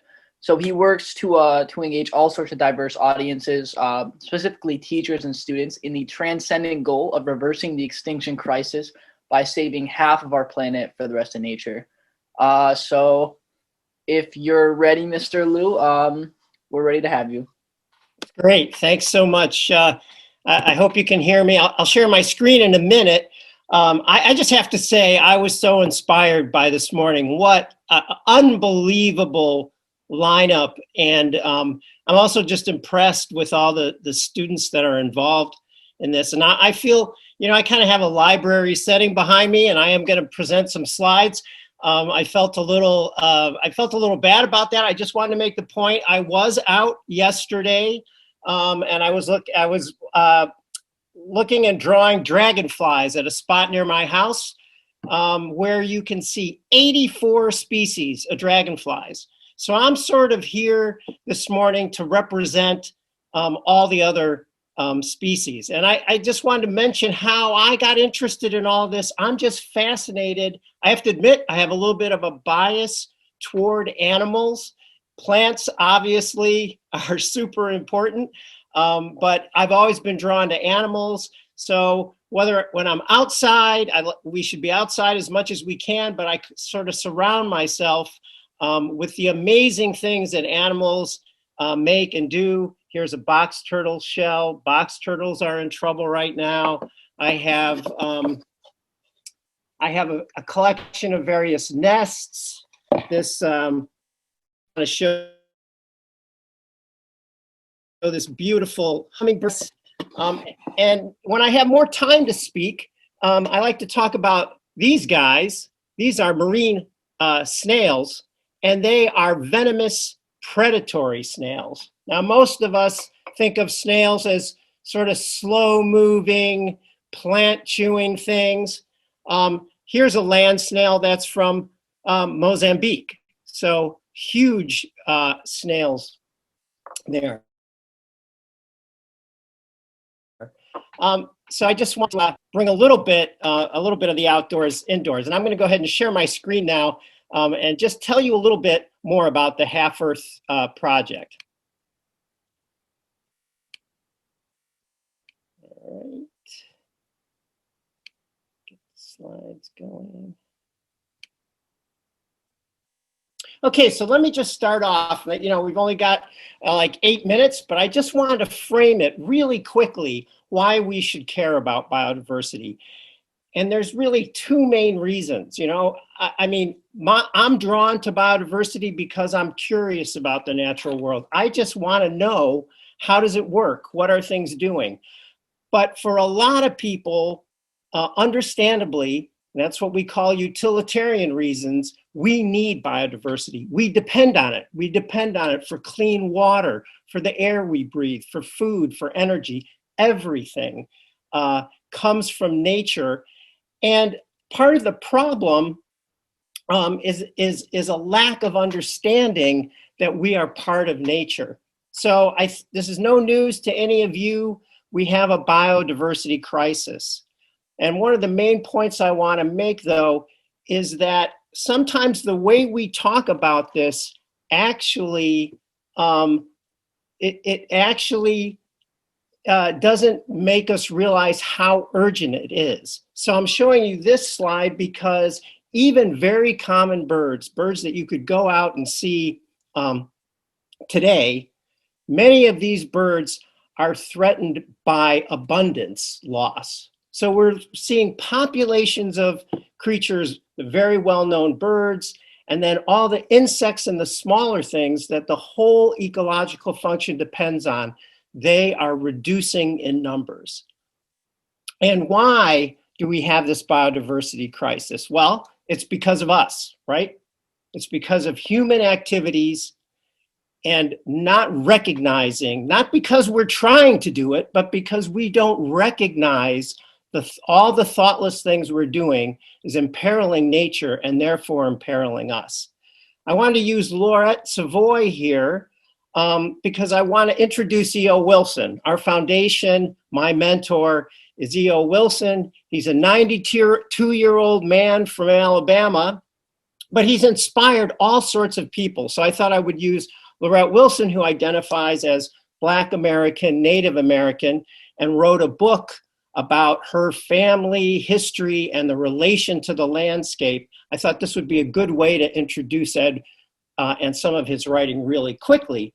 In her book, Trace, she references Ed, and she uses it to make the point that humanity is part of nature, and that only by recognizing that we are part of nature are we ever going to find our way in the world. And we've heard so many great examples of this morning. You know, we happen to focus on species and biodiversity, but as humans, we're having an effect across all sorts of broad-ranging issues. Now, Ed is my mentor. He's inspired people like Laurette Savoy. He can be your mentor as well because he's written beautifully. 20 books. He's got amazing science chops, and yet he's won 2 Pulitzer Prizes. He's the only scientist who has ever won 2 Pulitzer Prizes. I'm just highlighting a couple books that would be of particular interest if you want to check them out later. They're probably in your libraries. My favorite book is actually Naturalist.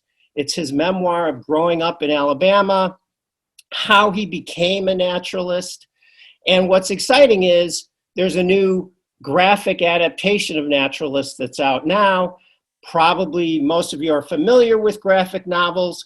They allow you to play with text and pictures in ways that can really have an amazing impact. So I'd encourage you to check out the graphic adaptation of Naturalist.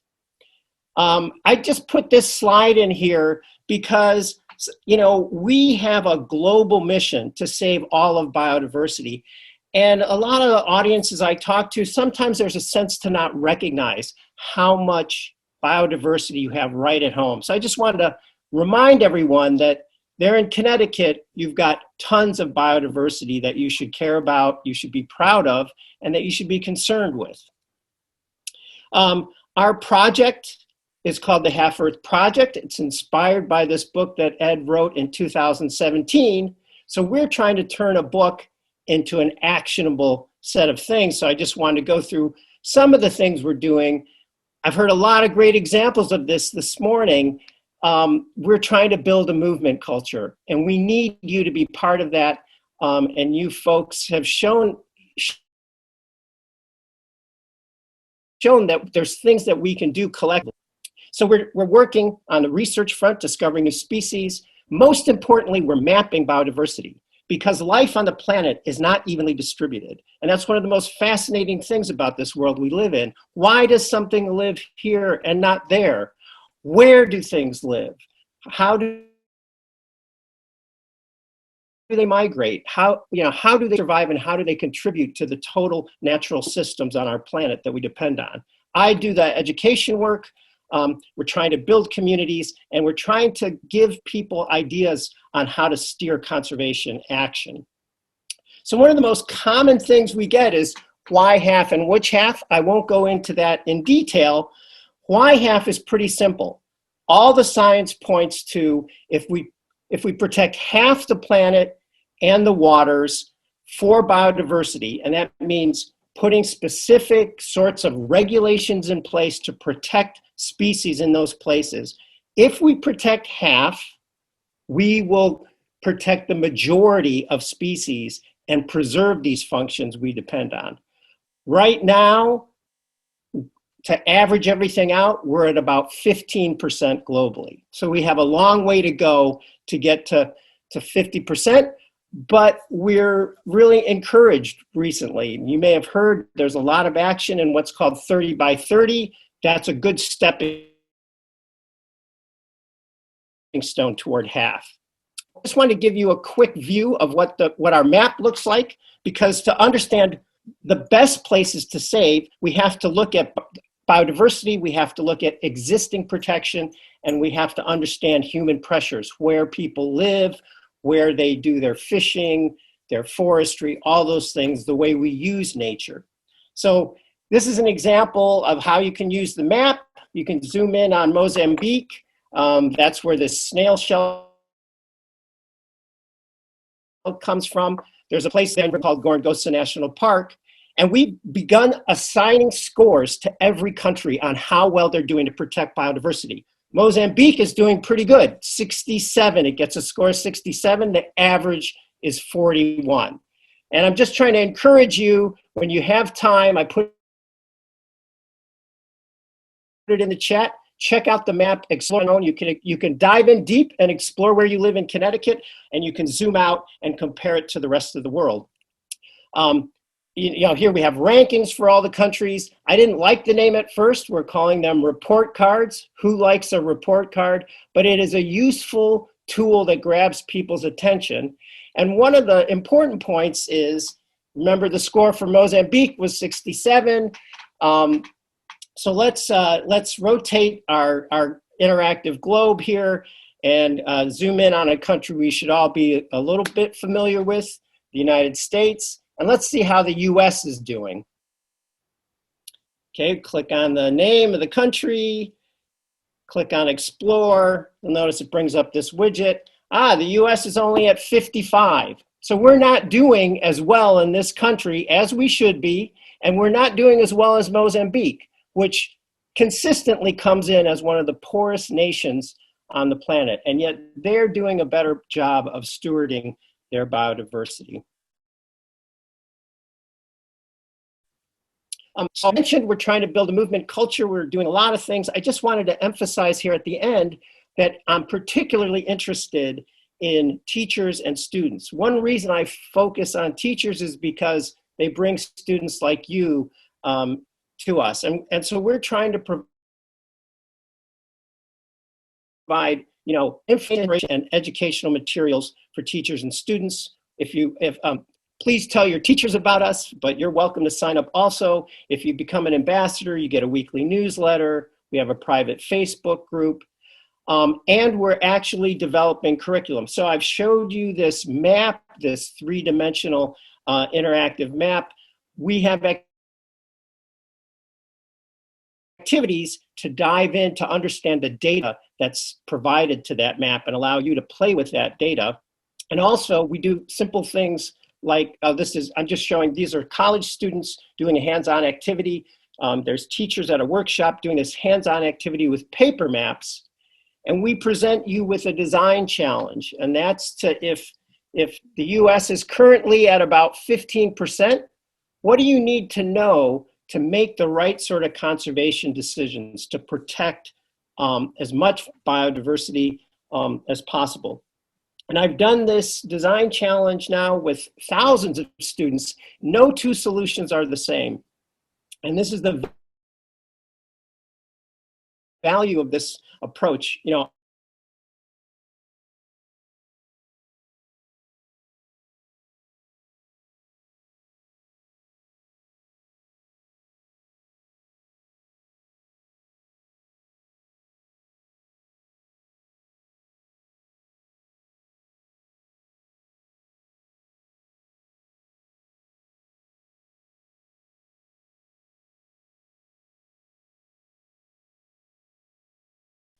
I think I'll wrap it up there. I've got, I'd be happy to discuss things that individual people can do. I will say that, again, what's been so encouraging about this meeting this morning is the sense, the understanding of that we need community action. So I would say we need community action. There's individual things you can do. Anyone can go fight an invasive species. Anyone can plant a native species. And then it's already come up. I think it was a great idea to include how do we influence people who make policy and make laws. So I think I'll unshare my screen and I'll be happy to take any questions.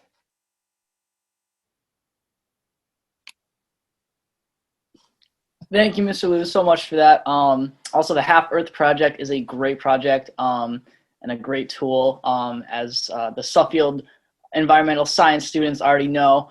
So thank you again. I don't think we have time for any questions over the chat, but I'm sure there will be some coming in on the chat. Sorry, I meant the audio rather. Our next speaker for today is going to be Alyssa Norwood, who's an analyst and legal counselor for Sustainable Connecticut, a program that helps community-based sustainability efforts flourish.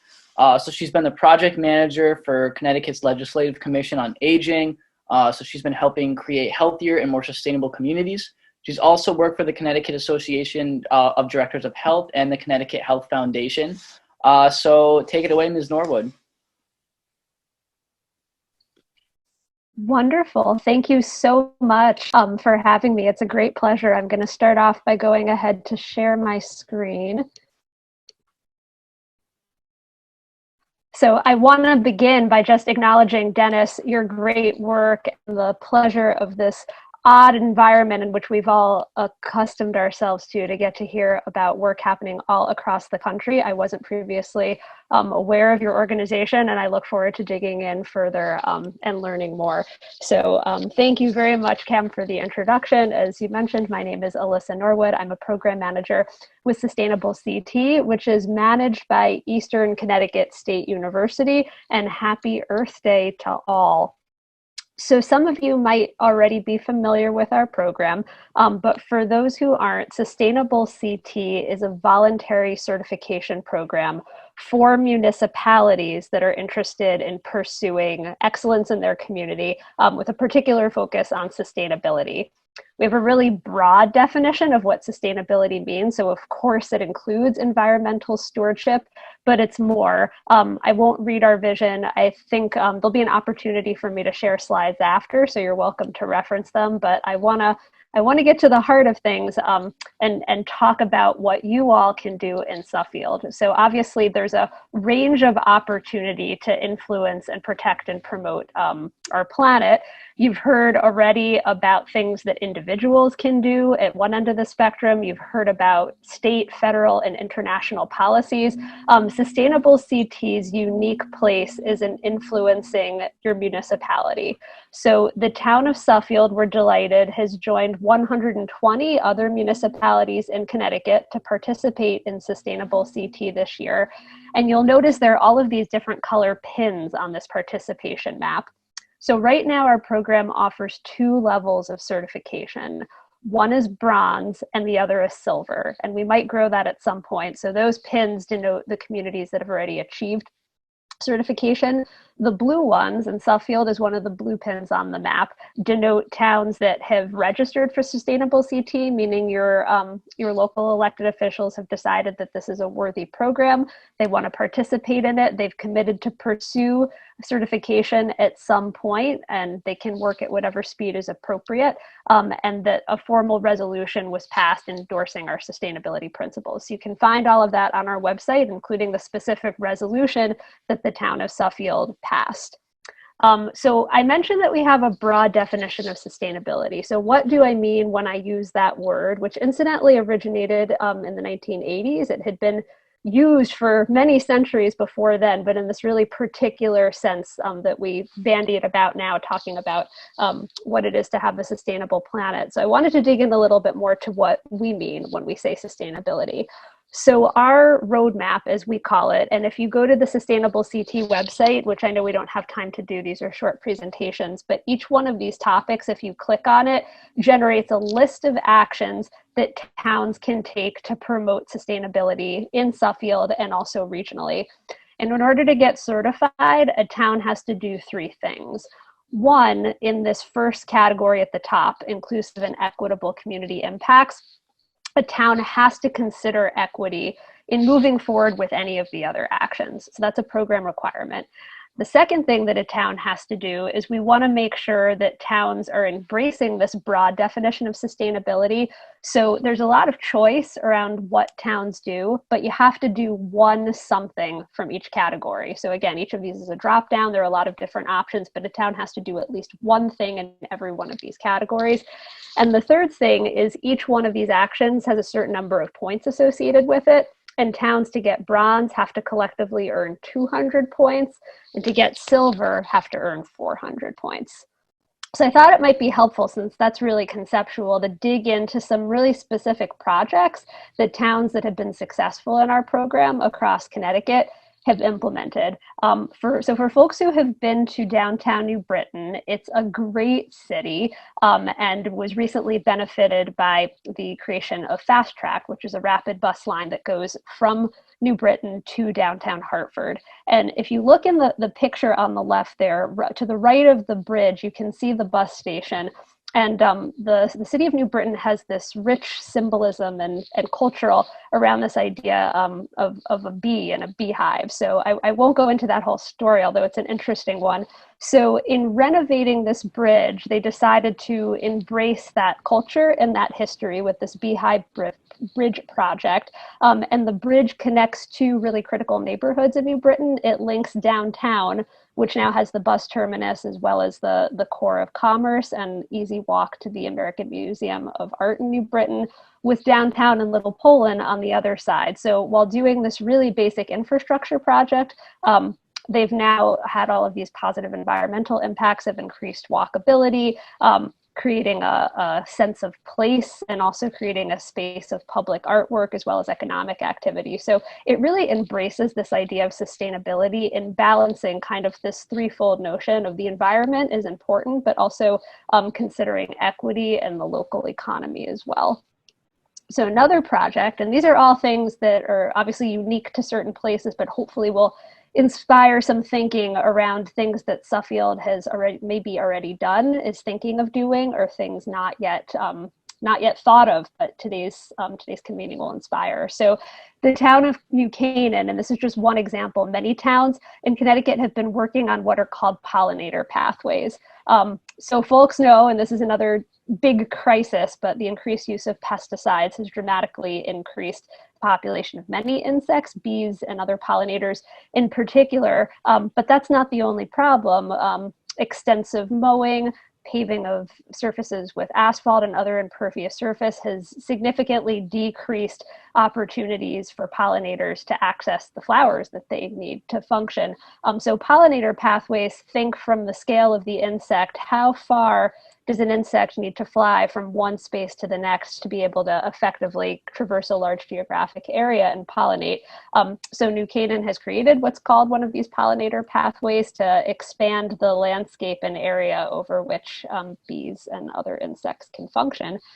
And the last project that I wanted to share on today, and again, these are all very diverse but united by that roadmap that I showed you earlier, the town of North Stonington has conducted what's called a walkability audit. And for those who aren't familiar with the concept, there are lots of things that we can do to help the planet. And one of them is to choose to self-power when we move about our communities. We're a very car-centric society. So a decision to walk, to get on a bike can really make a difference, especially when done in the aggregate. So a walkability audit is the experience of picking some route in your community and getting a hopefully diverse group of people that have mobility impairments, moms with young children pushing a stroller, people who might have assistive mobility devices, to walk a path that realistically might be traversed in your community. Maybe it's from a neighborhood to a school. Maybe it's from a community area to a senior center or to a library or to a commercial area. But to have the actual lived experience of taking a walk as a group with a checklist and noting what could be done differently to improve the pedestrian experience. So when I cross the street, the timing of the signalization, if I'm somebody who moves a little more slowly, can I get across in time? Is the street so wide that I can't make it across in time, but I put a traffic island in? Maybe I could. When I'm walking on the street, how wide is the sidewalk? How fast are the cars moving next to me? These are all things that significantly impact whether or not pedestrians choose to take a walk or not, and whether they could do so safely. And some great and easy sometimes recommendations can come out of the process. So I challenge you to think about what sustainability looks like for you. There are a number of different examples. I include one here that's really interesting. Mansfield Elementary School is going to be among the first in the state to build a net zero elementary school, meaning that the energy and carbon footprint will be zero. There'll be a carbon neutral building, which is a really exciting project. And then, we talked a lot about our role as a local program and how its impact is around what residents and other partners in Suffield can do at the municipal level. But if you've talked about this already, I apologize. But of course, the United Nations has its high-level sustainable development goals. And I mentioned them for a couple of reasons. One, just like our list is pretty diverse, this idea of what it means to promote sustainability has become really broad. So you can see items on here that, decades ago wouldn't have been on here. So promoting gender equality or thinking about health and well-being. So, I wanted to zoom up just to ask the question, how can we challenge the status quo and go beyond municipal boundaries? Even though we're a municipal program, these are big problems and they're best solved in collaboration. So this is also an invitation and an opportunity for Suffield to talk to surrounding towns and communities and think about what are spaces and opportunities for us to collaborate and work together. I also, of course, as I'm sure others have, wanted to mention the pandemic. There's obviously been challenge, but there's also a lot of opportunity. So one, as we all reflect on the past year, nothing but the pandemic, I think, has illustrated how quickly we all have the capacity to change our behaviors.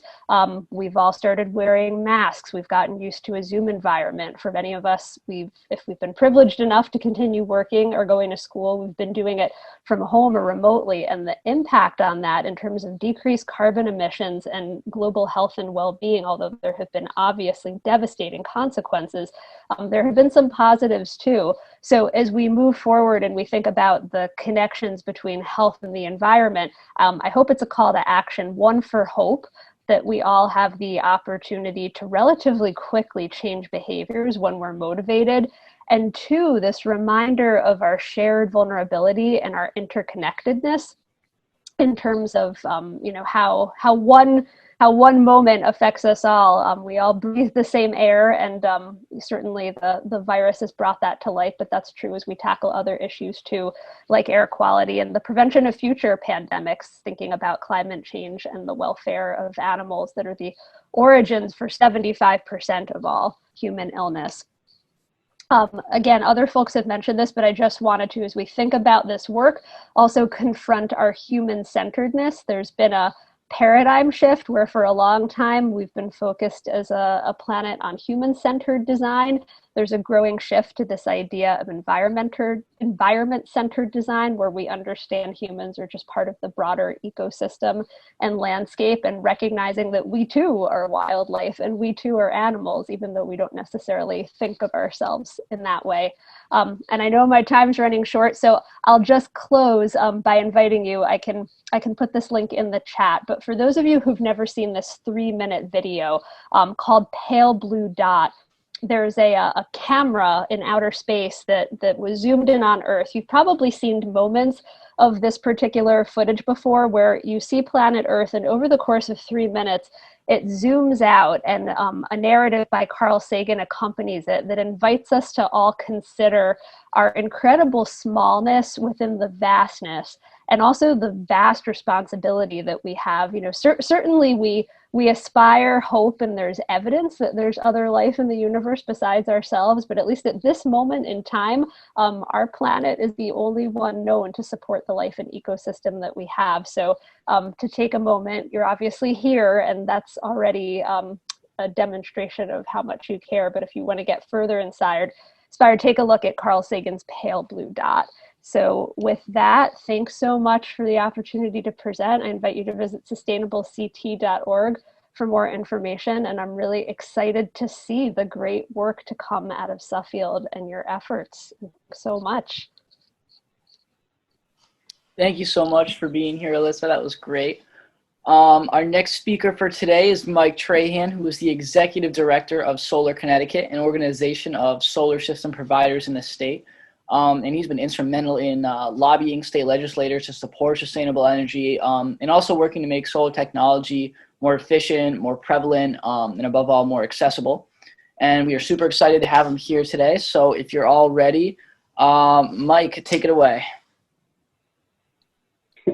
Thanks. I was saying it was a pleasure to follow Alyssa. I'm a proud graduate of Eastern Connecticut State. I love the work that they do out there, and I'll talk a little bit about our association with their group.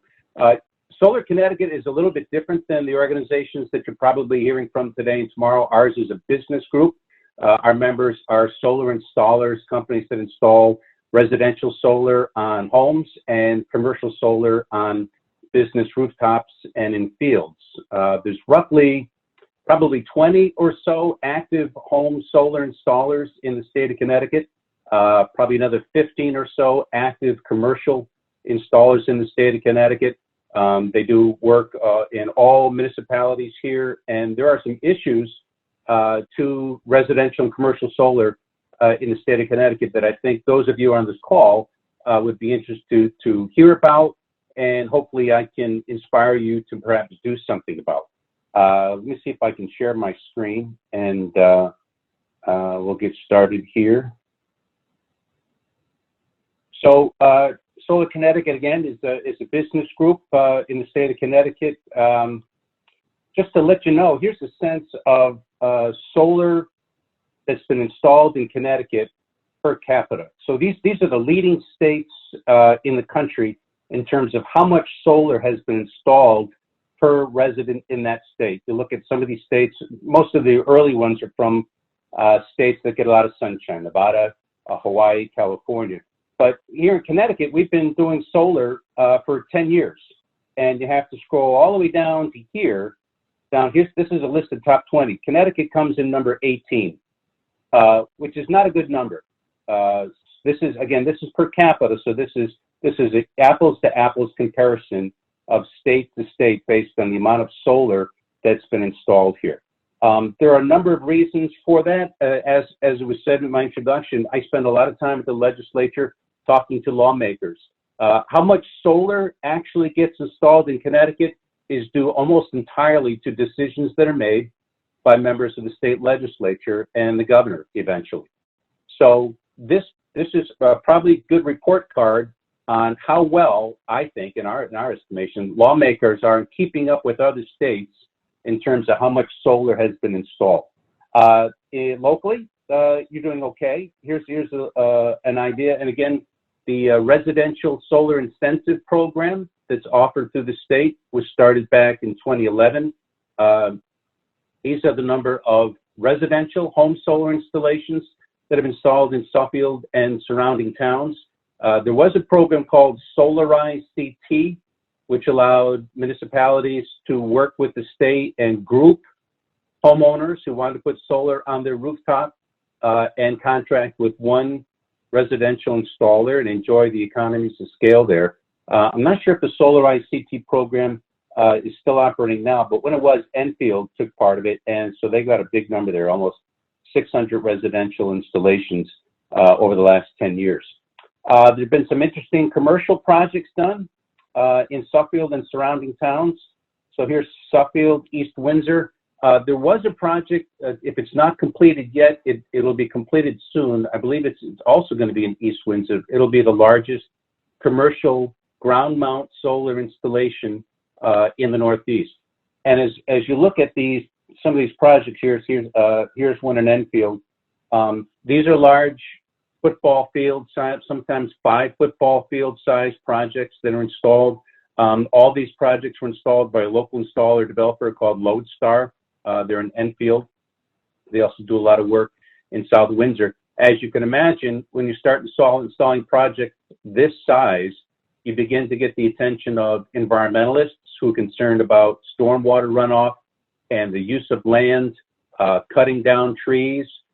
These projects here oftentimes are built on landfills and on parcels of land that are not being used actively by municipalities and make for good spots to put solar. You had a speaker, Alyssa, earlier from Sustainable CT. If there's an opportunity for students to do something to increase the amount of solar in your town, you can work with officials in your town to address item 4.6. One of the issues that we work with Sustainable CT is that in every municipality in the state of Connecticut, and there's 169 cities and towns here, they all of them permit home solar differently. So if you're a home solar installer and you want to go into Suffield and you want to get the town to agree to let you install solar there, there's rules there. You cross the border over into surrounding towns, South Windsor, Windsor Locks, Enfield, you play by an entirely different set of rules. These rules are made up by municipalities. The local officials decide what they are. One of the ways that we can help bring down the cost of solar to homeowners is to streamline the process for permitting solar in municipalities. So if you wanted to work with Sustainable CT, you can get in touch with Alyssa and find out how whether or not your municipality is a Sustainable CT member, and if they are, how could you achieve this 4.6 streamlining solar permitting for home solar installations? I'll scroll down to the next item. One of the other exciting things that's just getting kicked off now is Connecticut is one of about 20 states in the country that's going to participate in the rollout of a new automated permitting tool. And this might sound technical and probably not all that interesting, but from the business community that wants to install more solar and wants to do it less costly, one of the things we need to reduce is something called soft costs, which is not necessarily the cost of the solar panels themselves, but it's the cost of doing business in your town. One of those costs, again, is permitting. And if anybody had an interest in getting your municipality involved in how to streamline the permit, how to participate in this national effort to bring down the cost of permitting in towns, I'd love to help you work with that and work with Eastern Connecticut State to do something similar. One of the things that, again, I spend a lot of my time with, spend at least half of my time working with lawmakers to make solar laws in Connecticut better or to create new ones. One of the things we're doing right now is, and again, sometimes it splits our organization with, land preservationists, is that there is some people in the state of Connecticut, some legislators think that solar should not be put on active farmland.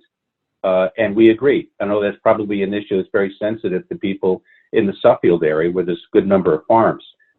We're not interested in putting solar on active farmland, but there are some parcels of land that are inactive farmland, meaning they're just sitting there, been sitting there for 50 years and haven't been actively farmed.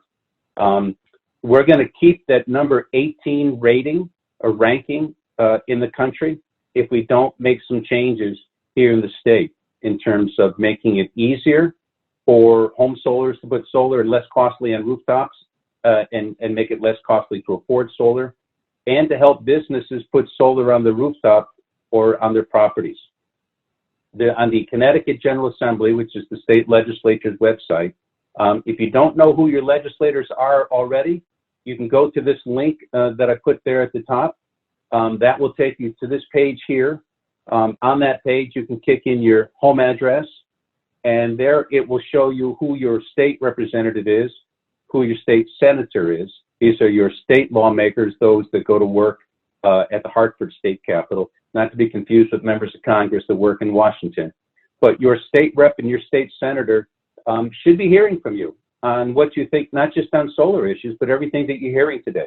I lobby at the state capitol.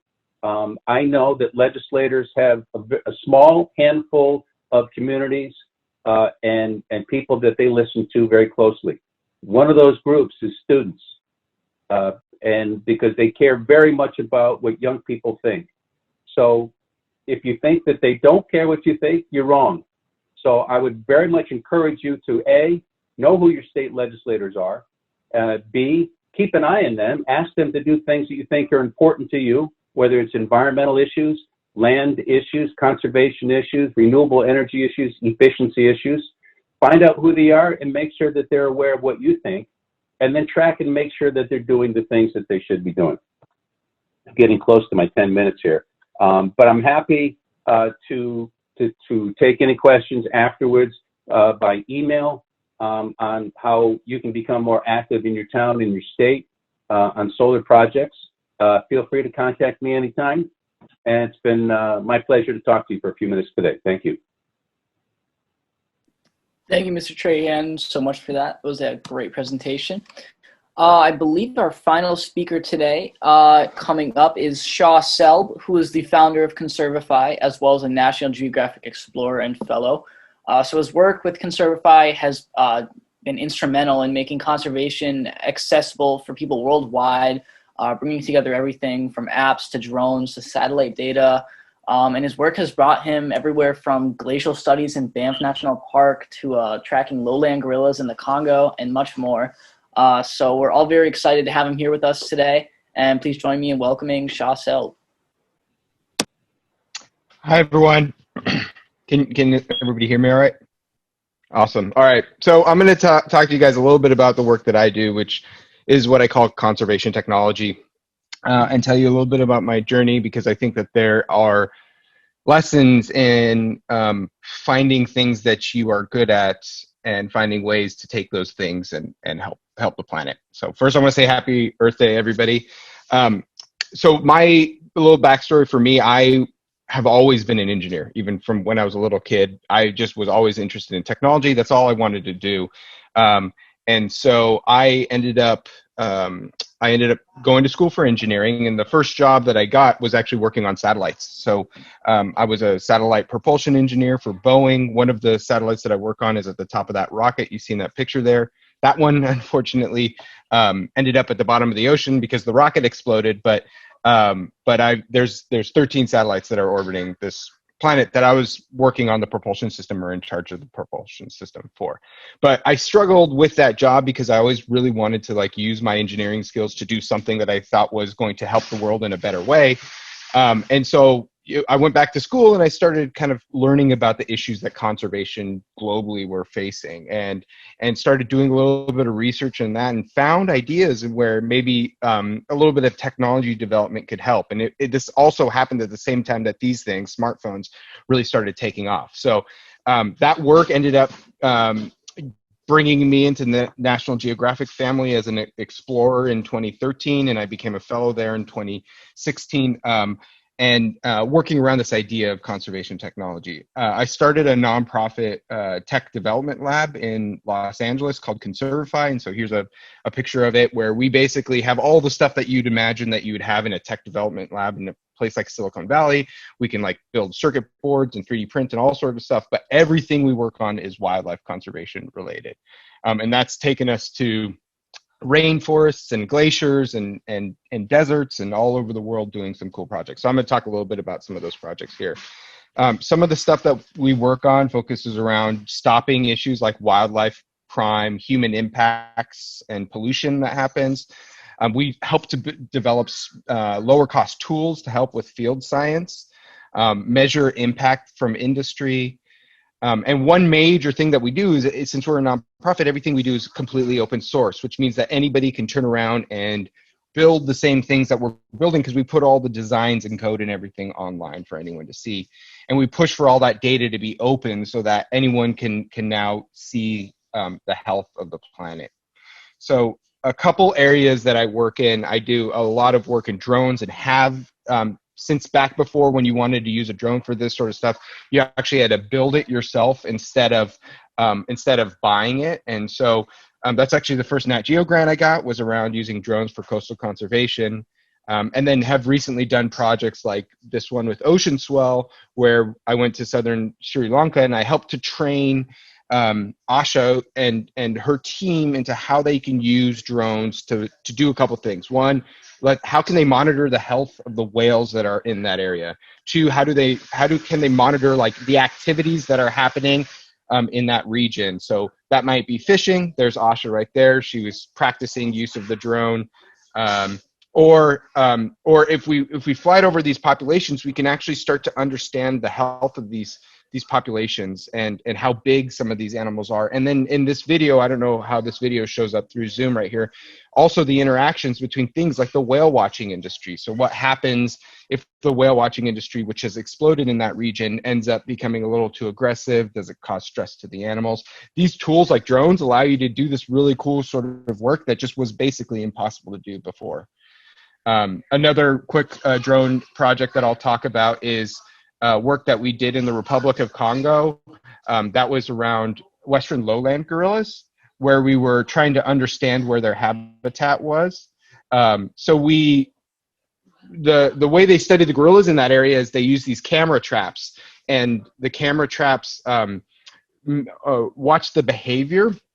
And they found this weird behavior that one group of gorillas was having, where they were going through and they were digging up this specific root on this one type of tree. And that was interesting from a gorilla researcher standpoint, because that's not a natural thing gorillas do. It's something that one gorilla learned and then taught his little group of gorillas, and then they've taught other group of gorillas. So they're trying to understand how knowledge spreads through these communities.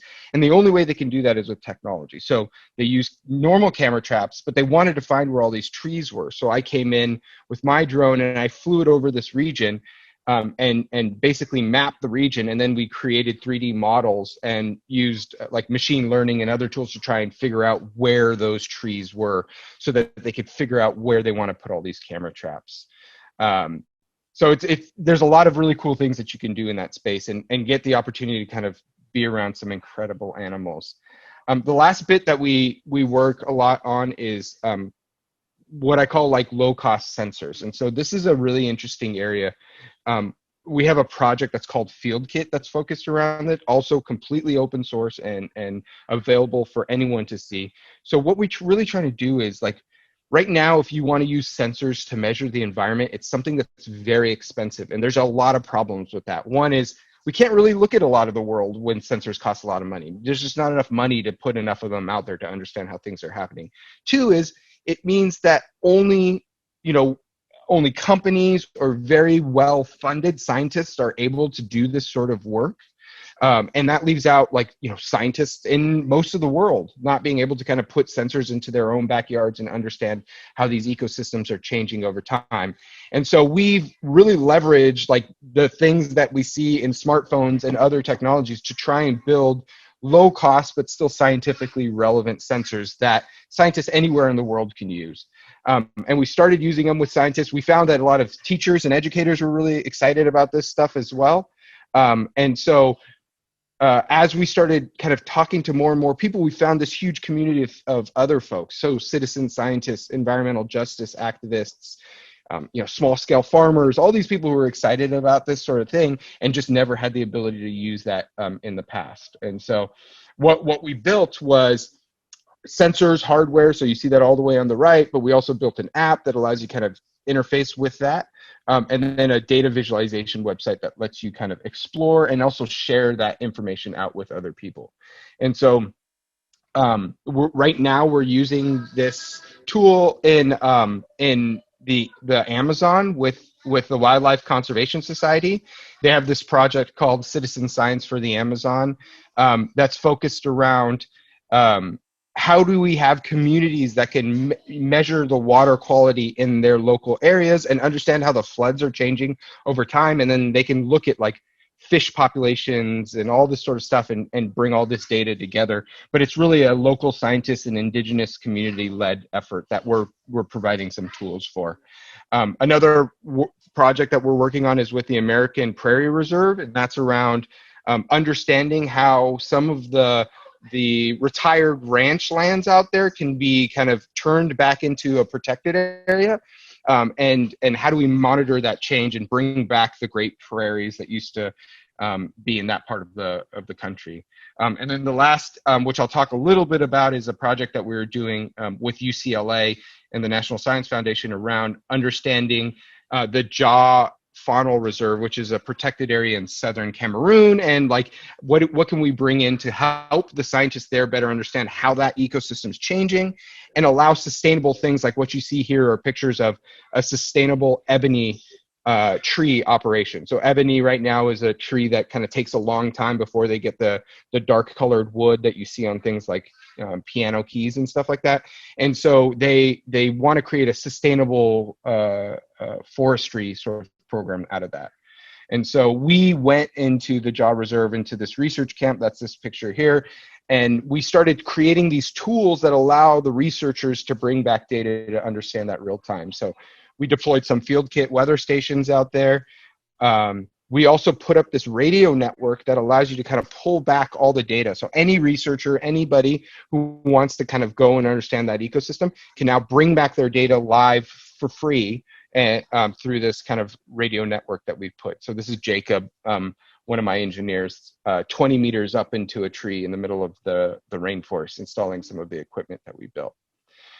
So I tell these stories because, you know, when I first started doing engineering, this was like not the kind of work I ever imagined I would be able to do. Like it just was so outside of the realm. But it was something that I was always passionate about. I always loved, I was always an environmentalist. I loved the natural world. I was a scuba diver and all this sort of stuff. But I always thought that this passion was completely different than the stuff that I was good at, which was engineering and technology and that sort of thing. So I knew this was my passion, but I didn't really quite know how to connect it. But what I did was I worked on being a good engineer. I tried to understand all the fundamentals and really how to build these sorts of systems. And so, you know, if you're thinking that there might be something like this for you, if environmental issues are something you're passionate about, or animal issues, or whatever it ends up being, and you know that you're really good at stuff, and it doesn't have to be engineering. It could be, you could be a wonderful writer or an artist, or, you know, great at math, or like whatever these skills are that you feel excited about and you're good at. You could take these skills and apply them to your passions and really start to change the landscape of these sorts of issues. And so think about this stuff as you're moving forward. You don't have to figure it out right away. The whole thing is a journey to get there. And finally, you know, if you don't know what it is today, don't worry about it. Just kind of keep on exploring this. You know, it's taken me a long time to get to the point that I am today, and I've still got a long ways to go. So the entire thing is a journey. And so just kind of think about that. That's all I have to say. So if anybody has any questions, or they, you know, would like to talk more about this, please feel free to email me. My email's right there. I'm always happy to talk to anyone who's interested. So thank you. Thank you so much for speaking, Shah.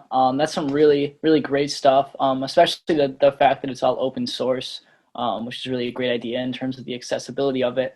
Now, because I believe Shah was our last speaker, we're going to transition into some activities. So I'm going to pass it over to Jack, and he can tell you guys more about what we're going to be doing next. Yeah, sure. So we've got a really fun activity lined up for you guys. We are going to be doing a sustainability trivia. All right, so it's gonna test your knowledge, gonna see how well you've been paying attention. It's gonna be a good time. So I just put the link in the chat. You can access it there. You can go on your phone, any device you have. Just go to kahoot.it. It's gonna prompt you to enter a code, and you're gonna see that code when I share my screen right now. All right, so the code is at the top there, 8200921. So we'll give everyone a chance to join. All right.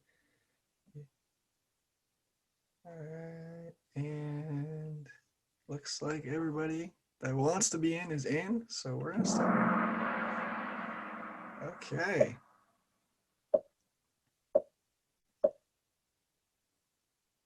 How long do we collectively have to mitigate climate change before it creates irreversible damage?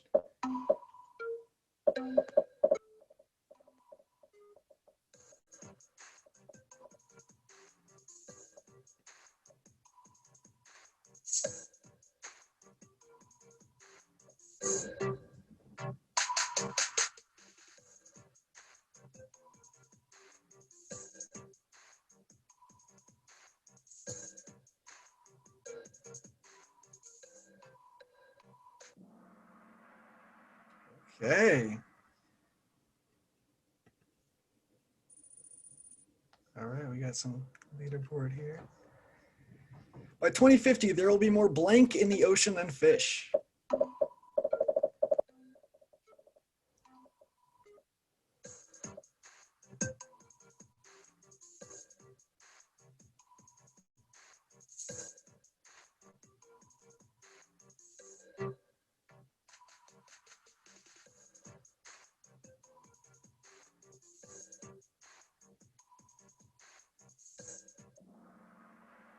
Okay, looks like most of us got that one. Awesome. Okay. If we stay on our current path, how much warmer on average will New England be by 2035?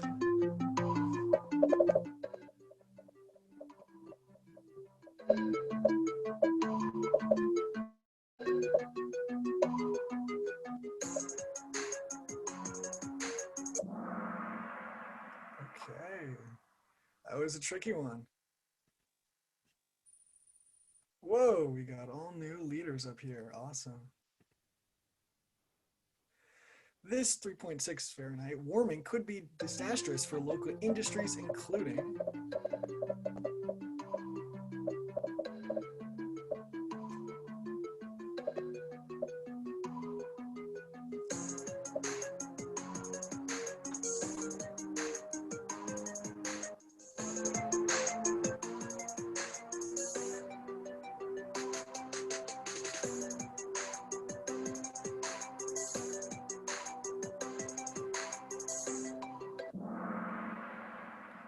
right.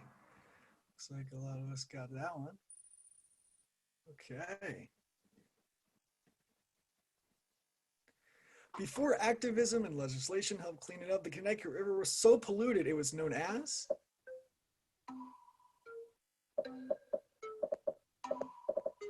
Oh, this is tricky.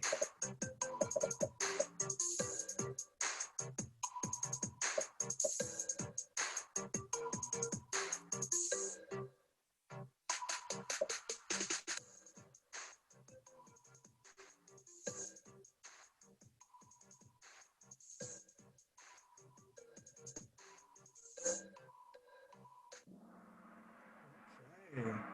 Majority of us got it though. Awesome. All right. Next question. An alarming concentration of chloride in the Connecticut River is linked to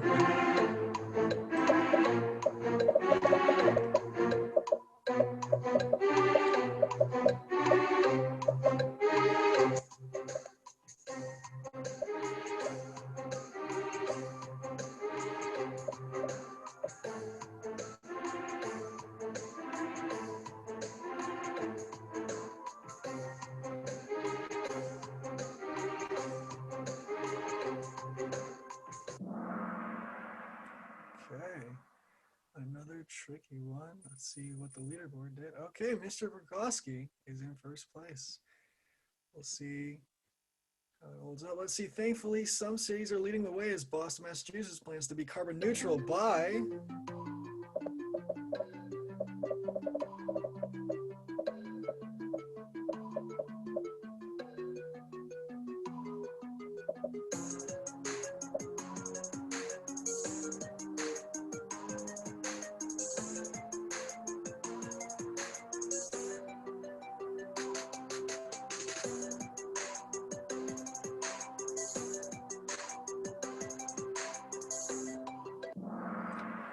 Okay, the answer is 2050. That's awesome. You know, we really love to see such large cities taking action like that. Okay. In March, the Biden administration approved the U.S. first large-scale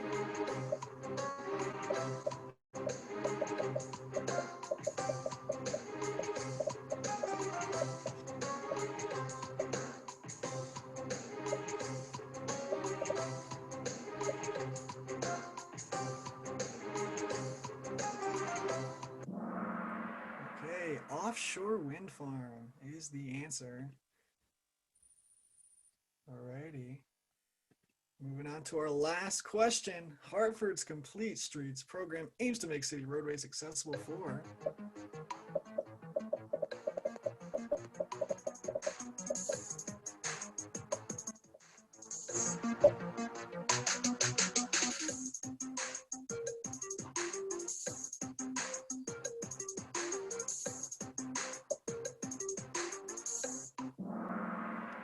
all of the above. All right, let's see how everybody did. Okay, another jack, that's cool. This is nice. And the winner job to all of our winners, and thank you for participating. Hope you guys had some fun with that.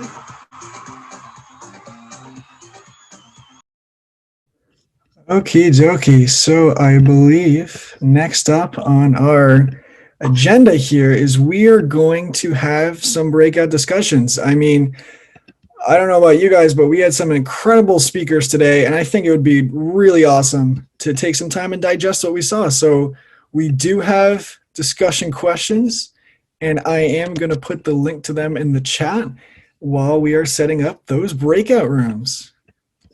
Once again, please be sure to open up the Google Doc link that I put in the chat for some discussion questions, and we will get everybody in breakout rooms shortly for our host summit discussion.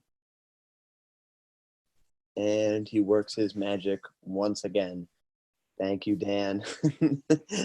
And congrats to the #1 competitor, or I guess you could say victor of the Kahoot, Mr. I'm not going to attempt it because I'm afraid of messing it up. But congrats, everybody, and thanks for participating. All right, so everybody have those discussion questions open so that you can jump in and just start to ask each other the questions. We have some facilitators that will be kind of popping around and kind of seeing what's happening in those breakout rooms. All right, here we go.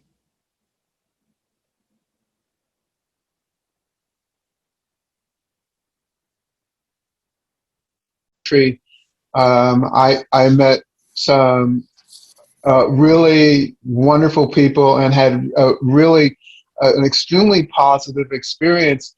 One, because as I walked and I was not speaking and I was, very vulnerable, people saw that. I carried a banjo as well and I played music, but I think people saw that as, oh my gosh, you're doing this for the environment, and maybe they hadn't even heard about it, but they wanted to know what is that, and what is it making you do this, and that the fact that I was a Black person or African American kind of disappeared in their minds, and said this is more important. If someone would do this for something called the environment, let me learn about it. And so that was, I think, a big part of why I was accepted, why my message about caring for each other has resonated. So I want to pull stuff that they've done there to us as well. But yeah, just growing the impact. Yeah. Hi. One thing that stood out to me that I really liked was the DC open kitchen concept, and how she's talking about including environmentalism in projects about helping members of the community, so helping people with employment and helping in education sectors as well. Because I touched at the beginning, I really like the idea of an intersectional response to climate justice and the need for that. And that's definitely something that as I go to college and I want to do There's a lot of shade grown coffee, but there's a problem certifying things organic. So you have to really kind of look into what it means. So bird friendly coffee, as defined by the Smithsonian and a few Tropical Research Center and a few producers, it really looks at a rich forest where you're growing coffee, because otherwise what a lot of places have done is they just grow eucalyptus and Mexican pine, because that's an important cash crop also. So they're growing coffee and just 2 species of trees, so it's not really supporting biodiversity. Okay. Hopefully you guys had some good discussions. I mean, I know for sure there was really a lot to digest. There was a lot of really great presentations today. So to end our Earth Day celebration, Zoom of the Heart, Day 1, we're going to ask you all to come up with personal climate goals. And so what is a personal climate goal? A personal climate goal is pretty much just what it sounds like. It's a goal that you are setting for yourself to that describes how you can make your life more sustainable. So it can be something big like I'm going to make a compost bin for my house, or I'm going to start walking to school, or it can be like something small like I'm going to stay more on top of turning the lights off when I leave the room, unplugging things when they don't need to be plugged in. So we're going to give everyone a couple minutes to really take a reflection on your life and maybe utilize some of the things you heard in the presentations today and come up with your own personal climate plan, personal climate goal, and then we're going to share out. Alrighty, so has anyone thought of any personal climate goals? You can either unmute or put them in the chat. I have. Forgive me for not turning the camera on because my audio has been terrible. But I would say to learn to care about nature from a personal standpoint, not just a logistical one. I read a Same County Almanac, if I'm pronouncing that correctly, in the summer.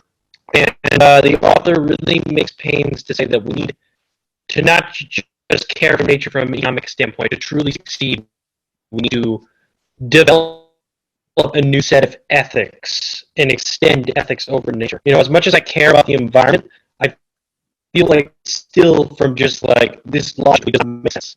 But you know, I feel like I need to refine my taste, so to speak, and to learn to enjoy it.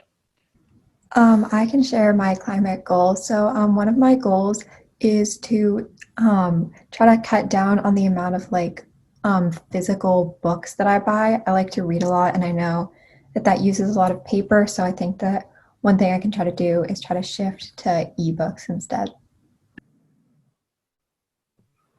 That's a great idea. I like to read a lot too, so I can relate to that. Hi, so me and my friend's climate goal is to start like a community garden club, and then at our school, and then have a community garden plot at our local garden. My climate goal was to take less hot showers now that the weather's getting warmer. I mean, last night was an exception, but the weather's getting warmer now, so it's going to be easier to take cold showers. So that's going to be my goal for the summer. Really make sure that heating bill stays low, and for less oil. My climate goal would be to stop using as much plastic and find products that are alternatives. I was looking at biodegradable sunglasses instead of buying another pair of just plastic sunglasses or something. My goal was to try and walk to school, because I am close enough to where I can walk to school, and I thought that might be a good source of exercise, and instead of using the bus or being driven to school. My goal was to stop using single-use plastics. I'm ashamed to say that I only just bought a reusable Nalgene water bottle, and I've been using single-use bottles for far too long. But also I'm trying to get rid of things like Ziploc bags, plastic shopping bags, anything like that that's going to get used once and thrown away. My climate goal is to, for a while we were doing no meat during the week, and I want to get back to that because we've lately started to kind of dip back into eating meat during the week. And I, as an environmental science teacher, one of the things I always talk to my kids about, and I have a mini unit on, is how damaging cows in particular are. We take the land mass of Suffield and try to determine how many cows, how many chickens, or how many vegetables, if we converted the entire town over, how many people we could support with our land mass. And it's just really obvious that by eating meat, we are taxing our planet a lot. So cutting down on the meat thing is big for me. I already shared my goal, but I thought this might be a good suggestion to people who are trying to looking at cutting down on their plastic use, is switching over to shampoo bars and conditioner bars. I've been using them for about a year and they've been working great for me. Cool. Thanks for the suggestion. And my personal climate goal is to try and cut down on the energy that I'm consuming. I know, in COVID times, we're all really on our devices and, using electricity all day long, but trying to find creative ways to, cut that down.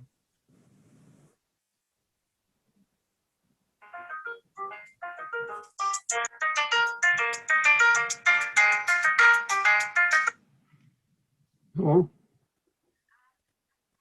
Yes, that's me. That was cool. I'm sorry. That was awesome. But I'll just say my one last thing. My little goal is just be a little more mindful. Anything helps, guys. Like, you don't gotta think of it as this whole big thing. Just do what you can. Everybody appreciates the effort. Well, thank you so much for everyone that shared. I saw some great ones coming in the chat too. And that's all we have for today, guys. Does anyone have any last remarks before we wrap this thing up? I just want to say thank you to everyone that put this event together. I think here at Avon High School, we definitely learned a lot. It was interesting to see all the speakers and how they all contributed to helping our planet in some way. So just a thank you. And yeah, I'll see everyone tomorrow. Yes, thank you everyone that helped put this together. Hey, thank you guys for coming. Thank you to everyone that is here today and, spending your time to, and sharing it with us. And if any of the speakers are still on the call, thank you again. There's so many people to thank, but I had a really great time with you all today, and hopefully we'll see most of you tomorrow for day 2. Have an awesome day, everyone. Oh, wait. We got to tell them about their homework. Oh, right. Okay, we do have one last thing for you.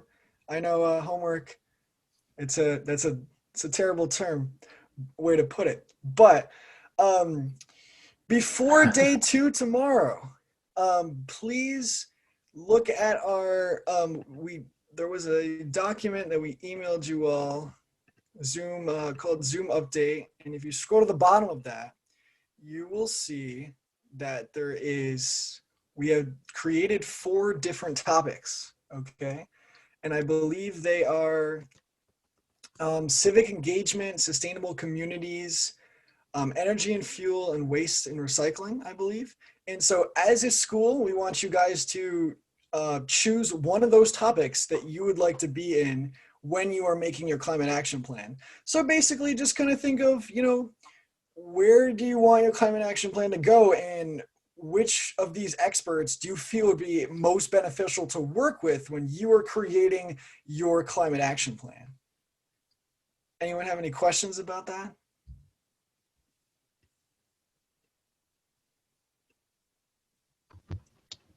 So wait, do we just need to choose one? Or are we like doing something? Yeah, so just communicate with the group that you came here with, and as a group, choose one of those topics that you would like. Basically, which room do you want to be in when you're creating your climate action plan? Each one has different experts under it, so who do you want to work with? Where is your climate action plan going to be going? What direction are you heading in? Okay, so tomorrow when you come in, we are going to get down to the important work of trying to create climate action plans that will allow you to look at your town, your school, your community, and figure out ways that you can actually transfer what you heard today into some action that will create differences where you live. So there are 4 main areas. One involves civic action and engagement, which would be like working to try to work to get solar, as Mike was talking about, easier to happen in the state of Connecticut, or lobbying for particular issues, climate change in every classroom, that type of thing.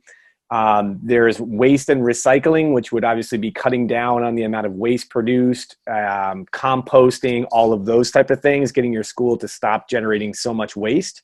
Sustainable communities include things like pollinator gardens, farm to table type of things, that kind of stuff. We have some examples that are provided. And the last one that I'm forgetting is, give me 1 second. Energy and fuel.